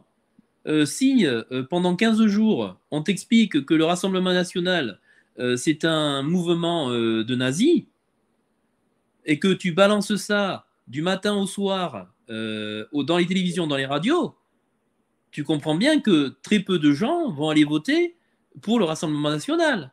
Tu orientes le choix des gens, tu manipules les gens, tu conditionnes les gens, de sorte qu'ils croient qu'ils sont libres, mais en vérité, ils ont été largement orientés et qui n'ont même pas pris la décision eux-mêmes, n'est-ce pas? Alors bien sûr, il y en a qui conservent leur esprit critique et qui ne tombent pas dans la manœuvre, mais il y en a aussi beaucoup qui tombent dans la manœuvre. Ben, c'est-à-dire que ceux-là ne votent pas, ceux-là s'extraient. Ou votent au Rassemblement national, par exemple. Je veux dire par là qu'on peut tout faire, on peut manipuler les esprits comme on veut avec les médias, avec la télévision, avec les écrans. C'est-à-dire que l'information qui nous est donnée va venir avoir une influence sur nos propres choix, nos propres comportements, nos propres décisions, et c'est bien cela qui est en œuvre depuis des années et des années, Maz. Ouais, ben, bon, après, Rassemblement national, je sais pas trop ce que c'est, mais je crois que je m'en fous un peu. Mais Non, mais c'est après, pas. ce qu'il y a, c'est qu'il y a la. C'est un exemple, si Ouais, tu veux. C'est un exemple pour illustrer, hein, qu'on soit bien ouais. d'accord. Mais après, ce qu'il y a, c'est il y a la musique, il y a le cinéma, il y a, il y a pas que les médias, quoi. Il y a tout, il y a même le divertissement. C'est vrai. Il, Ouais. il est, Il est même le orienté. divertissement, il est là pour t'orienter, pour te déstabiliser, pour te faire perdre la foi, pour te, Mhm.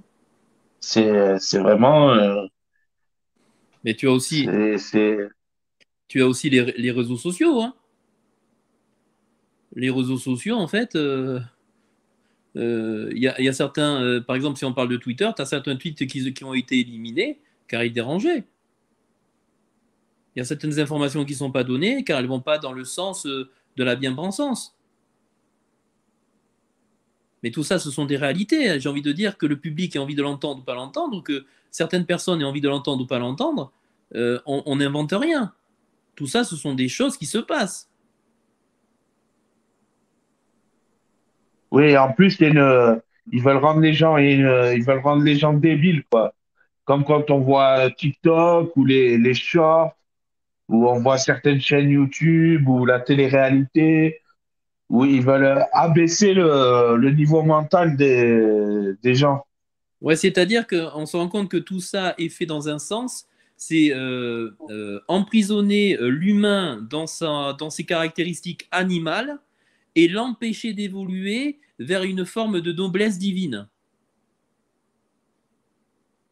C'est-à-dire qu'on va tout mettre en œuvre pour te maintenir dans tes instincts, dans tes pulsions, dans tes désirs, dans tes envies, dans les choses faciles, dans ce qui ne va pas te demander de travail, dans ce qui ne va pas te demander de sueur, dans ce qui ne va pas te demander de te dépasser, dans ce qui ne va pas te demander d'enlever livrer du bon grain, dans ce qui ne va pas te demander de t'anoblir.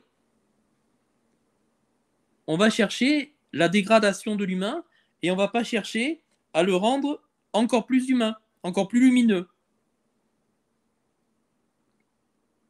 Et ça, c'est vrai que Magda, on le perçoit très clairement aujourd'hui.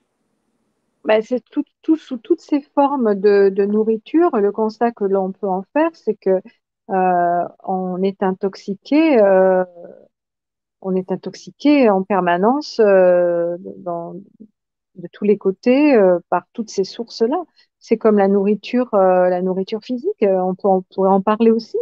Ça passe par tous ces champs-là. Il y a vraiment une volonté dans un premier temps, de manipulation de masse, mais ça peut aller, alors sans être complotiste, mais ça peut aller jusqu'à une volonté de- de- d'élimination, ouais, en tout cas de domination pour petit à petit maintenir que ce qui est en capacité de produire de la plus-value pour, euh, pour une minorité. Au Oui. point même au point même d'aller détruire physiquement tout ce qui n'est plus rentable. Oui, c'est-à-dire qu'on se détourne de l'humain et on fait passer les intérêts économiques au-dessus de l'humain, quoi. Et, euh, Et et, les on, intérêts financiers, oui, et on met tout en œuvre finalement pour aller dans cette direction et faire penser au peuple que c'est la bonne direction et que c'est la seule direction. c'est ça. Ben, on n'a En pas mal. usant, Oui, en affamant, en détournant, en épuisant, voilà, Oui, Mas, tu voulais parler? oui, ben en plus, dès l'école, on t'apprend que ce qu'il faut, c'est que t'aies un bon diplôme, tu un bon job. Mais on ne te parle pas de la connaissance, on ne parle pas de. Tu fais pas des études pour acquérir de la connaissance, tu fais des études pour avoir un bon job et gagner bien ta vie. Ou tu fais. On t'apprend. La seule chose qu'il faut, c'est gagner ta vie. Et, et c'est Ouais, déjà. Depuis le berceau, on nous répète ça, quoi. Oui, c'est-à-dire mais que le leur, c'est de croire qu'effectivement, tu vas bien gagner ta vie, mais tu vas bien participer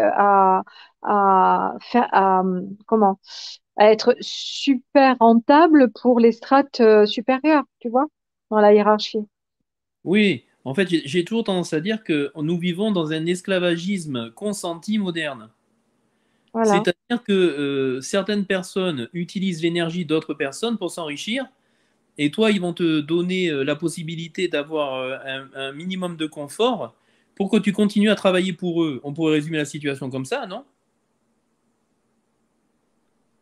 Ouais, ben, on te demande presque de pactiser avec le diable, quoi. Oh ben, on te Si le tu dit veux Bah ouais. réussir dans la maintenant. vie, Mhm. Bah ouais, tu signes de toute façon d'une façon euh, transparente, invisible. Évidemment, on signe tous. On a tous signé à un moment ou à un autre.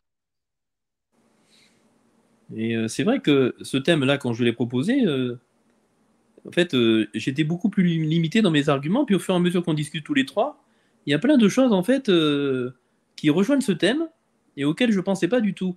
Mais tout ce qu'on vient de dire, c'est très riche au final, parce que ça couvre finalement tout ce que les ténèbres vont utiliser pour nous enfermer de l'intérieur ou de l'extérieur, et qui vont nous maintenir dans cette chape de plomb d'ombre, d'énergie négative et qui vont aussi leur permettre de nous faire générer nous-mêmes, à travers ces croyances que l'on a, finalement des égrégores d'ombre.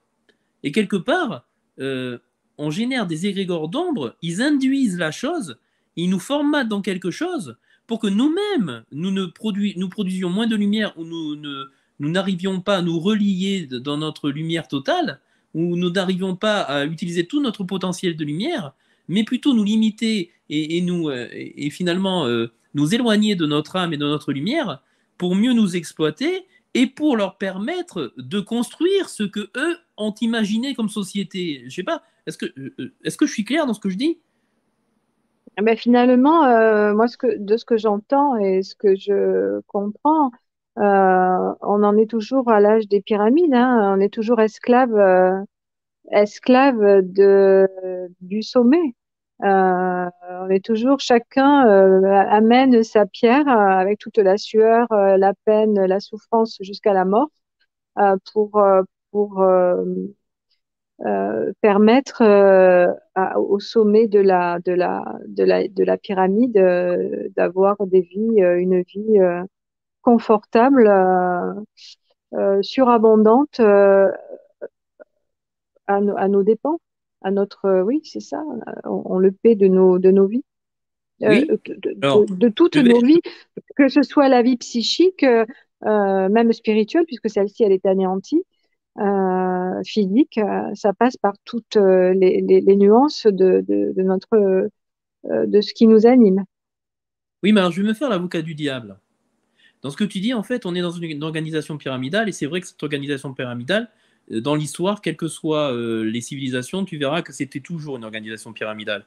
Il y avait toujours Oui, un président, un commandant, un empereur, un chef, un cadre, et au fur et à mesure que tu descends, en fait, tu t'en vas vers la base. Et dans toutes les oui. civilisations, ça a été comme ça. Mais moi, je vais me faire l'avocat du diable.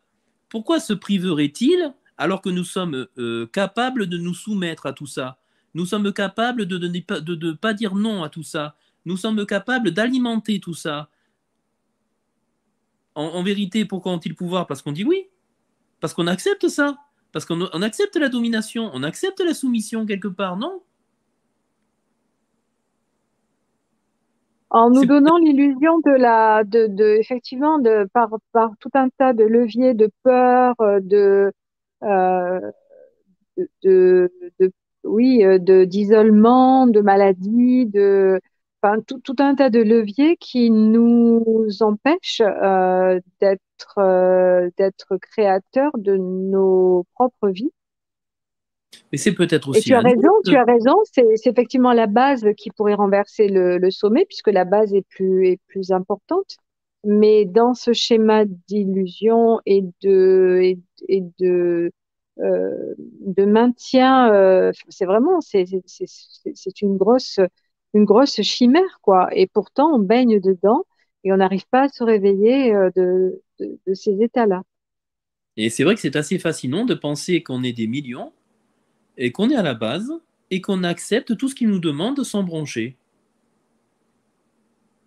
Parce que la problématique, la vraie problématique, elle est peut-être là.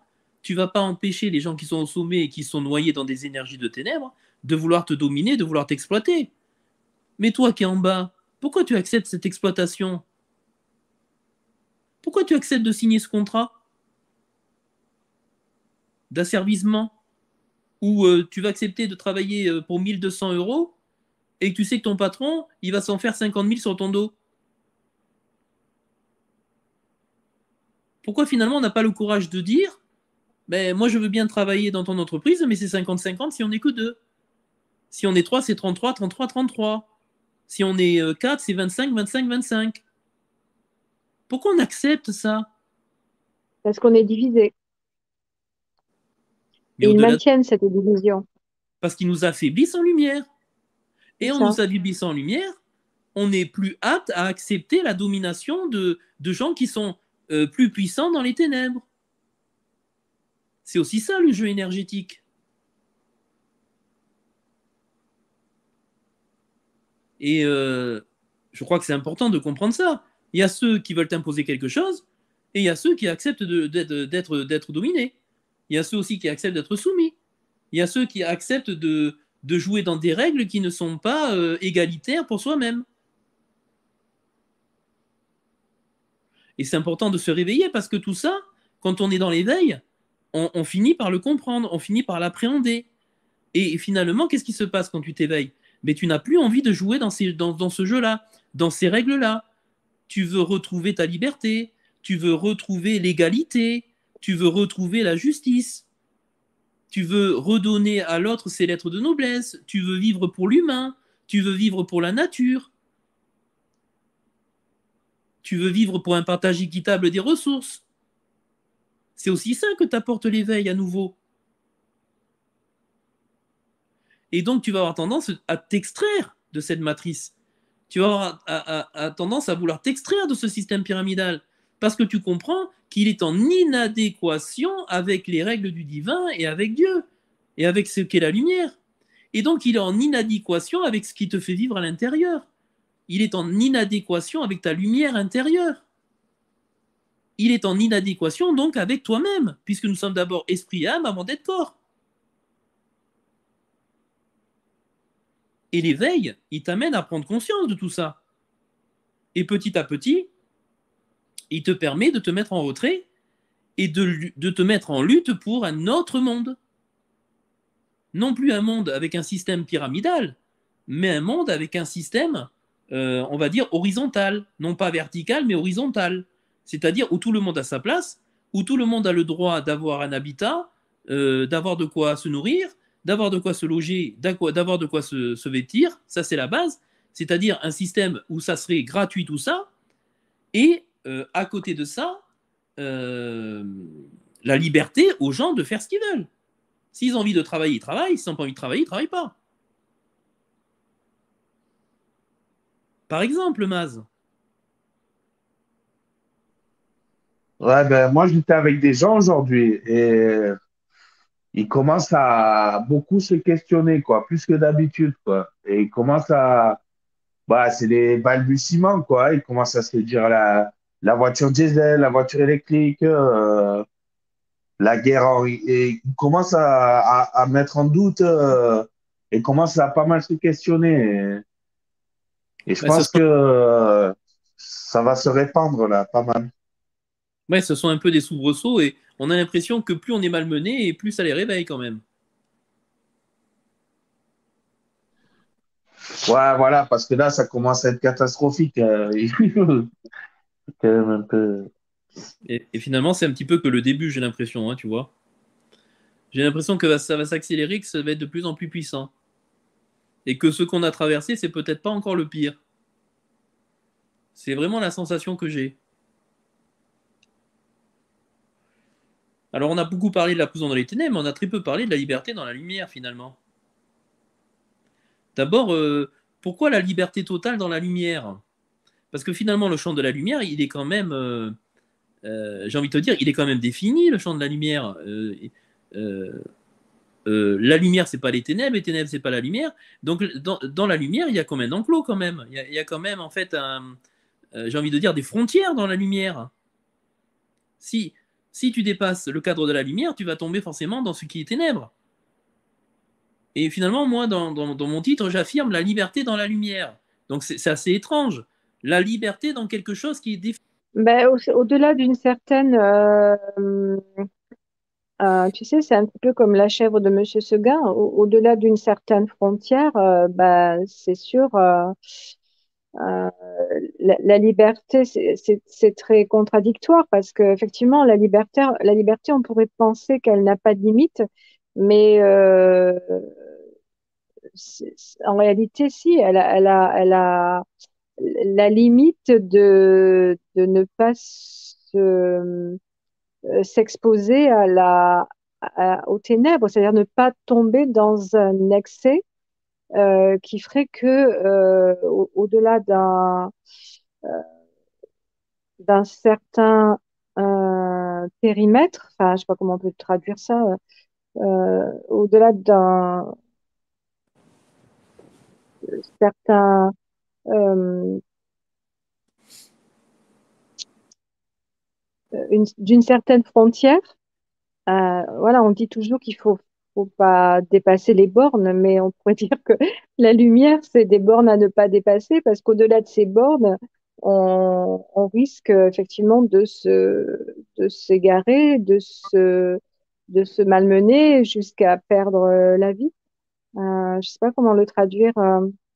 Pour moi, la lumière, oui, enfin, la liberté dans la lumière, c'est évident dès l'instant où on se tient en conscience. Au-delà de ça, il n'y a plus de conscience et là, on s'expose à des difficultés. Ouais. Alors, moi j'entends ce que tu dis, mais je vais essayer de le traduire plus concrètement. Qu'est-ce qui garantit la liberté? C'est finalement d'être en responsabilité dans la lumière. Qu'est-ce que ça veut dire?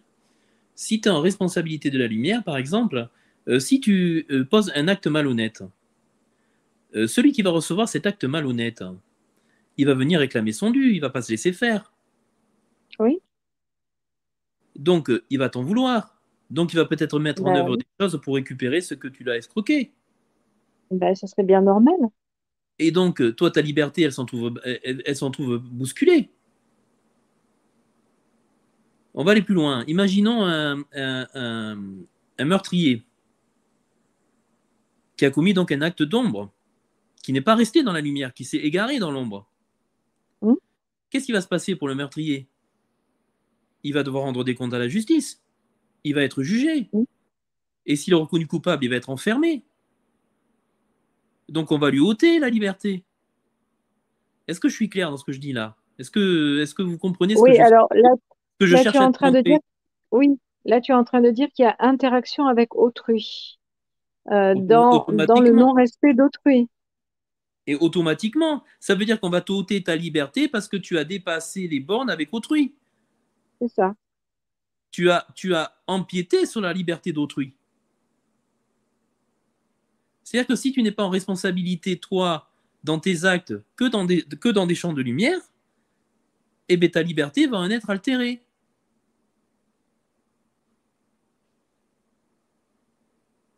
Si tu signes un contrat avec ton patron, tu es donc conditionné de telle heure à telle heure à travailler pour lui.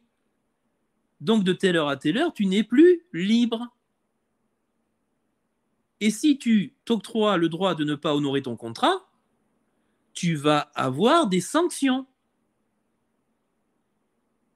Donc si tu te rends dépendant par quelque moyen que ce soit des ténèbres, ou d'un contrat, ou de quelqu'un, ça va t'ôter de la liberté.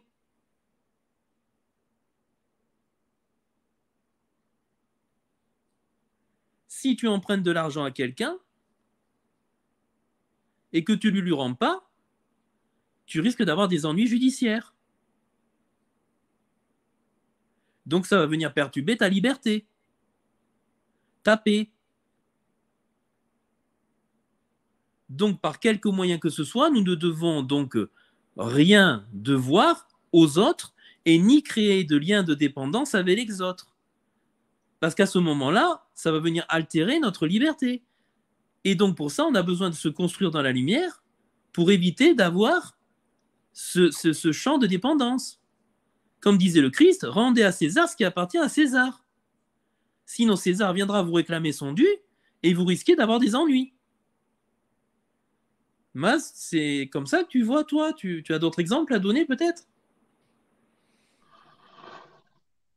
Ouais, mais je sais pas, parce qu'on a beaucoup d'exemples de gens qui étaient libres en prison, qui étaient libres et qui étaient en prison, quoi. Il y a par exemple Nelson Mandela ou Sri Aurobindo aussi. Je sais pas si vous Oui, connaissez c'est au Sri Aurobindo. Aurobindo, Oui, oui, oui. Ah mais oui, mais toi, il était ouais. dans les prisons les plus difficiles d'Inde et il était libre comme Mm. un oiseau, quoi. Ah ouais, ah Mm, bah mm, oui, mm. ouais, je suis d'accord avec toi parce que toi, tu parles de la liberté Intérieurement. intérieure. Et moi, je te parlais de la liberté extérieure jusqu'à maintenant. Mais Oui, après, c'est très juste oui, ce que tu as là dit. où je C'est dirais libre. qu'il y a de la liberté, c'est que dans la connexion avec le divin, quand on sait se rattacher au divin, c'est la foi, c'est inaltérable, quoi. C'est infini. Donc quand on est dans ce moment présent avec le divin, on peut tout nous enlever, et on sera toujours au paradis, quoi. C'est-à-dire que les gens qui sont dits connectés, même s'ils sont en prison à l'extérieur, ils sont tellement libres à l'intérieur qu'ils explorent ce champ de liberté et qu'ils ne se sentent final et que cet emprisonnement extérieur n'est pas aussi pénible que quelqu'un qui ne serait pas connecté au divin. C'est ça que tu veux dire?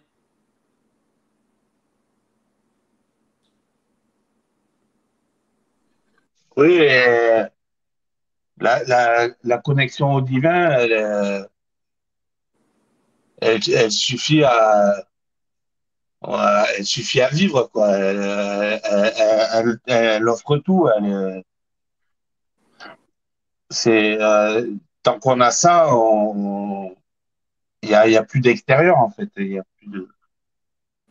Oui, c'est-à-dire que tu te réfugies dans le monde céleste, dans le monde invisible au final. Ce qui fait que ta réalité extérieure, si tu arrives à te désancrer du moment d'emprisonnement que tu vis et que l'ancrage n'est plus là, eh bien, tu peux te réfugier dans ce monde où tu es complètement libre. C'est ça, hein, Magda? Oui, c'est ça, oui. C'est comme ça que je le comprends aussi, là, oui. C'est comme si finalement tu arrivais à te désancrer et à te réfugier dans le royaume invisible. Et comme ce royaume, il est infini et que ta connexion est infinie, ben, tu peux explorer tous les champs du possible à l'intérieur de ce royaume tout en étant emprisonné dans ta cage, dans ta cellule. Tu peux te mettre en méditation, te relier et aller explorer d'autres mondes. C'est possible, ça. Ouais, mais ça, c'est dans les livres de Sri Aurobindo, il en parle. Il fait des sorties hors du corps, il fait des, C'est ça, c'est ça. il fait des- mais de toute façon, lui, là, il est allé très loin dans la spiritualité, dans l'éveil de la conscience. Il était dans un autre espace-temps, lui, hein. Oui, c'était un initié, oui. Donc finalement, si on résume un petit peu ce live, on pourrait dire que on peut être emprisonné à l'intérieur, ce qui va générer de l'emprisonnement à l'extérieur. On peut être libre à l'intérieur et être libre à l'extérieur. Mais on peut être aussi libre à l'intérieur et être emprisonné à l'extérieur. Mais on peut aussi finalement être emprisonné à l'intérieur et se sentir libre à l'extérieur.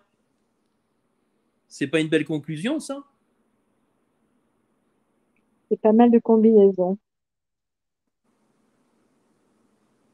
C'est bien ces quatre combinaisons, non? Auxquelles on peut avoir Ouais, affaire. Et finalement, on ouais, est tous dans une de ces combinaisons, vous croyez pas? ouais. Tu crois pas, Mas, qu'on est tous dans une de ces combinaisons-là? Ouais, c'est un Rubik's Cube, quoi. On le fait tourner dans tous les sens. On essaie de... Mais oui. Mais sinon, voilà, dans l'instant présent, on est libre dans l'instant présent. Là, on est libre. Là. Ah ben si tu es libre à l'intérieur, tu es libre à l'extérieur, oui. Normalement. Il n'y a pas de liberté extérieure. Moi, je ne crois pas qu'il y ait de liberté extérieure s'il n'y a pas de liberté intérieure. Je ne crois pas ça possible. Par contre, tu peux être en liberté intérieure, mais tu peux être parce que tu es trop lumière, on peut venir t'embêter et venir venir t'emprisonner parce que ta lumière, en fait, elle éclaire trop ou qu'elle dérange. Ça, on peut t'emprisonner à l'extérieur alors que tu peux être en liberté intérieure. Mais si tu es enchaîné à l'intérieur, tu ne pourras pas être libre à l'extérieur. C'est une illusion. Tu as l'impression que tu n'as pas de chaîne aux pieds et que tu n'as pas de chaîne aux mains. Tes yeux ne te montrent pas les chaînes. Mais à l'intérieur, tu es à l'intérieur d'une prison à l'intérieur, et à l'extérieur, tu ne pourras pas faire ce que tu veux. Tu seras forcément orienté par les ténèbres à être les ténèbres ou à servir les ténèbres. Et cette espèce de liberté que tu crois voir autour de toi, elle n'existe pas. Ou elle n'existe plus.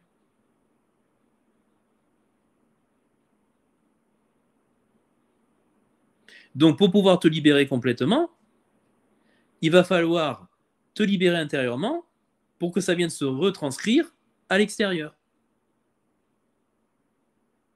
Ça va toujours de l'intérieur vers l'extérieur. Ça passe d'abord par l'énergie avant de s'incarner.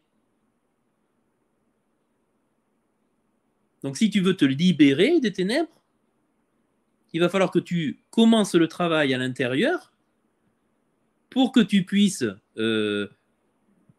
récupérer le fruit à l'extérieur. Magda, c'est quelque chose qui t'est familier, toi, ça? Tu comprends ce que je transmets là? Oui, oui, oui, la libération, elle vient d'abord de l'intérieur, ouais. Parce que sinon, tu seras jamais libre à l'extérieur. Non, absolument pas. Ça Puisque sera juste l'illusion de croire qu'on est libre. c'est l'illusion exactement de croire qu'on est libre. C'est-à-dire que tes yeux physiques te montrent une certaine liberté, mais de l'intérieur, tu es conditionné tout le temps à utiliser un chemin qui va générer de l'ombre ou qui va t'amener à servir l'ombre.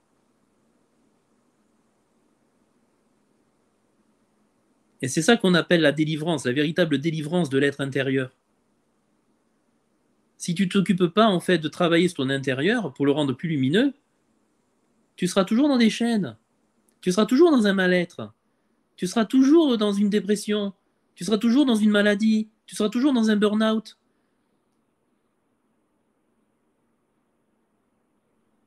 Et, Ouais. et ce que les Et hommes ou là les ça... Ah, pardon. oui, et ce que les hommes appellent bonheur ou malheur, c'est ça. Le bonheur, il est d'abord intérieur, et le malheur, il est aussi d'abord intérieur. Le tourment, il est intérieur.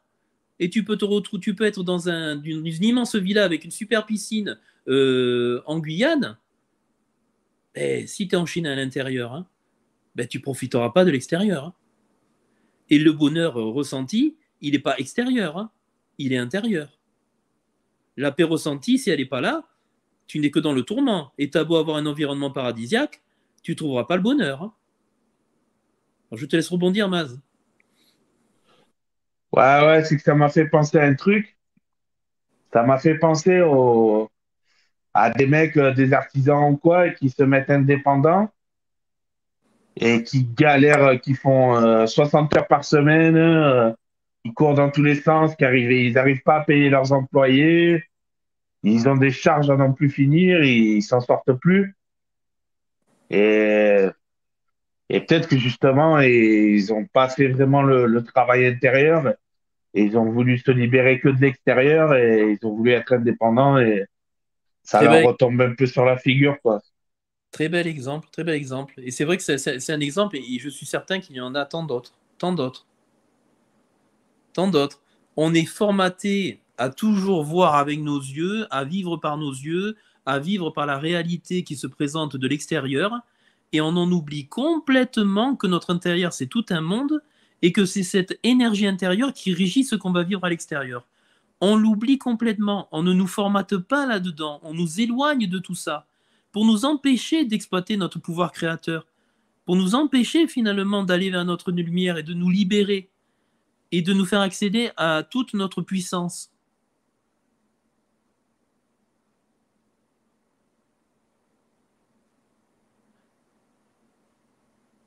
Ce mécanisme-là, en fait, si on n'arrive pas à se poser dessus, si on n'arrive pas à comprendre sa réalité, on peut très très longtemps errer sans comprendre pourquoi on souffre.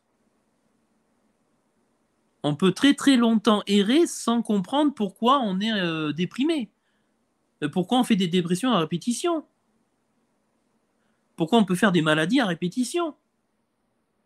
Parce qu'en fait, on ne traite que le corps, mais on ne traite pas l'intérieur. On ne traite pas les énergies, on ne traite que ce qui se voit. Et ce qui fait qu'on peut avoir des parcours de vie très tumultueux. Parce qu'on n'a pas réussi à prendre conscience encore corps, qu'on est âme, qu'on est esprit, et on n'a pas encore compris les interactions de l'âme et de l'esprit sur le corps. Et donc, si tu traites que le corps, ou si tu ne vois que le corps, ben, tu laisses ton âme dans la difficulté, dans la tourmente. Et donc, tu laisses ton énergie dans la tourmente. Et donc, tu manques de lumière. Et si tu manques de lumière, ton corps, il en a besoin pour être en bonne santé longtemps. Et donc, tu vas développer des maladies, ou des maladies de l'âme, ou des maladies de l'esprit, ou, etc., etc., etc. Je ne sais pas si vous comprenez. Ouais, et l'esprit, il est avant la matière, donc c'est comme il faut s'occuper de l'esprit et de son intérieur, puis avant de commencer à s'attaquer à s'attaquer à se libérer de. Il faut d'abord se libérer à l'intérieur de soi, quoi. Ouais, c'est ça.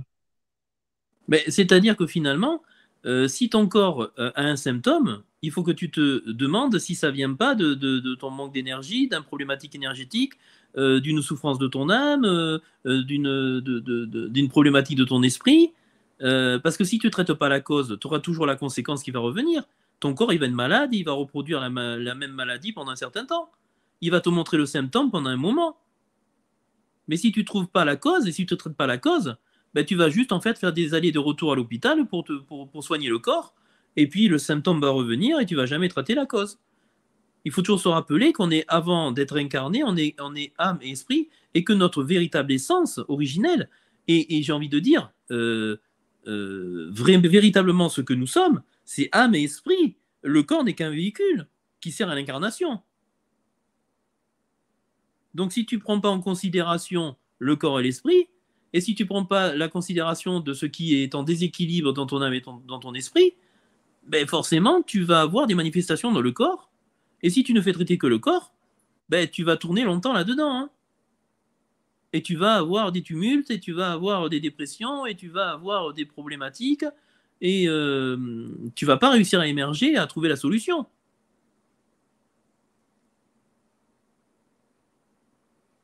S'il n'y a pas une conscience des interactions entre l'âme, l'esprit et le corps, s'il n'y a pas compréhension de l'invisible, s'il n'y a pas compréhension des mécanismes qui régissent l'invisible et les manifestations sur notre réalité dans la matière, ben, tu ne vas pas réussir à trouver ton équilibre. Hein. Tu auras toujours une calme manquante et tu seras toujours en déséquilibre. Hein. Magda? Ça te Oui, rappelle quelque oui, ça me rappelle en fait, oui, j'ai l'image de Bouddha sous son arbre, effectivement, et lui, il avait compris que le mouvement interne prévalait sur toute manifestation externe. Alors, c'est sûr, c'est complexe à comprendre pour celui qui n'a pas commencé à emprunter ce chemin, mais euh, la richesse, elle vient d'abord de l'intérieur et c'est un véritable mouvement de vie de l'intérieur qui anime évidemment, comme vous disiez tous les deux, avant tout on est esprit et âme. Donc, si en premier lieu on est esprit et âme, effectivement, il faut s'attacher à mobiliser ou à être conscient et travailler par, de manière très subtile par notre sensibilité, tout ce qui représente notre intériorité pour que ça puisse rejaillir sur l'extérieur. Effectivement, on regarde toujours les choses à l'envers. C'est le- la problématique de nos sens physiques qui nous perdent tout le temps, enfin en tout cas longtemps. Ben, écoutez, à moins que vous ayez des choses à rajouter sur ce thème ou sur ce qu'on a évoqué, ben, je vais vous remercier à tous les deux chaleureusement de votre participation et puis de l'émulation que ça provoque, de l'enrichissement du débat, des sujets qui s'ouvrent, qui complètent le thème. Et je vais vous faire descendre si vous n'avez rien à rajouter. Ben, moi, je remercie Maz et je te remercie. Et voilà, c'est 2 heures passées à peu près, hein, à peu près, oui, presque, d'échanges riches et très agréables, en tout cas pour ma part. Ben, je te remercie Magda et Maz aussi, je te remercie pour ta participation. Donc, tu veux rajouter quelque chose, Maz? Ouais, ben merci hein, pour me faire monter, me faire m'exprimer. C'est cool pour moi, ça me fait plaisir et j'espère que ça vous fait plaisir aussi. C'est gentil en tout cas, merci. Ah ben écoute, nous, tu enrichis le débat, tu enrichis les thèmes, Ouais. tu es Ah ouais. très agréable dans tes commentaires, tu as une certaine finesse Ouais. spirituelle, Mm. mais on t'accueille à tous les lives si tu souhaites, Maz. On Prends est ton très... abonnement, Maz, s'il te plaît. Tu peux prendre un abonnement à la chaîne, il n'y a pas de problème, hein. Ah, ben, en tout cas, je suis à l'heure, hein, moi. Ouais, ouais. Tu fais bien de le souligner. On essaiera de respecter les horaires. Ah, moi aussi, hein, j'étais à l'heure, je précise. Ben, très bien, j'ai bien entendu. J'essaierai d'être ponctuel la prochaine fois. Bon, mais je vous remercie à tous les deux et puis je vous dis donc à bientôt, hein. Je vous souhaite une bonne soirée et puis j'espère que la spiritualité sera finalement la priorité dans peu de temps pour tous. Voilà. Et en C'est ce espérant qu'il que faut nous souhaiter. et en espérant que tous ces éclairages peut-être amènent à lever des interrogations ou même des obstacles pour certains, ou peut-être des prises de conscience pour d'autres. Voilà. C'est en fait c'est le but de cette chaîne. Et comme tu disais, Maz, plus on aura d'intervenants et plus on pourra enrichir les choses et peut-être plus aussi découvrir des choses et des expériences et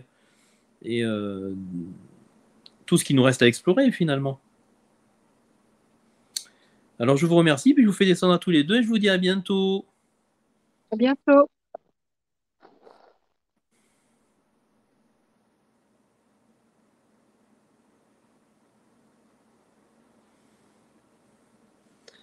Et quant à tous les participants, tous ceux qui verront cette vidéo en replay, je vous remercie d'avoir eu la patience de l'écouter et je vous encourage à mettre peut-être un pouce en l'air, un like, des commentaires dans la bienveillance, peut-être partager cette vidéo sur vos réseaux sociaux, euh, peut-être vous encourager aussi à parler de cette chaîne à vos amis pour pouvoir diffuser les informations et qu'elles soient partagées au plus grand nombre.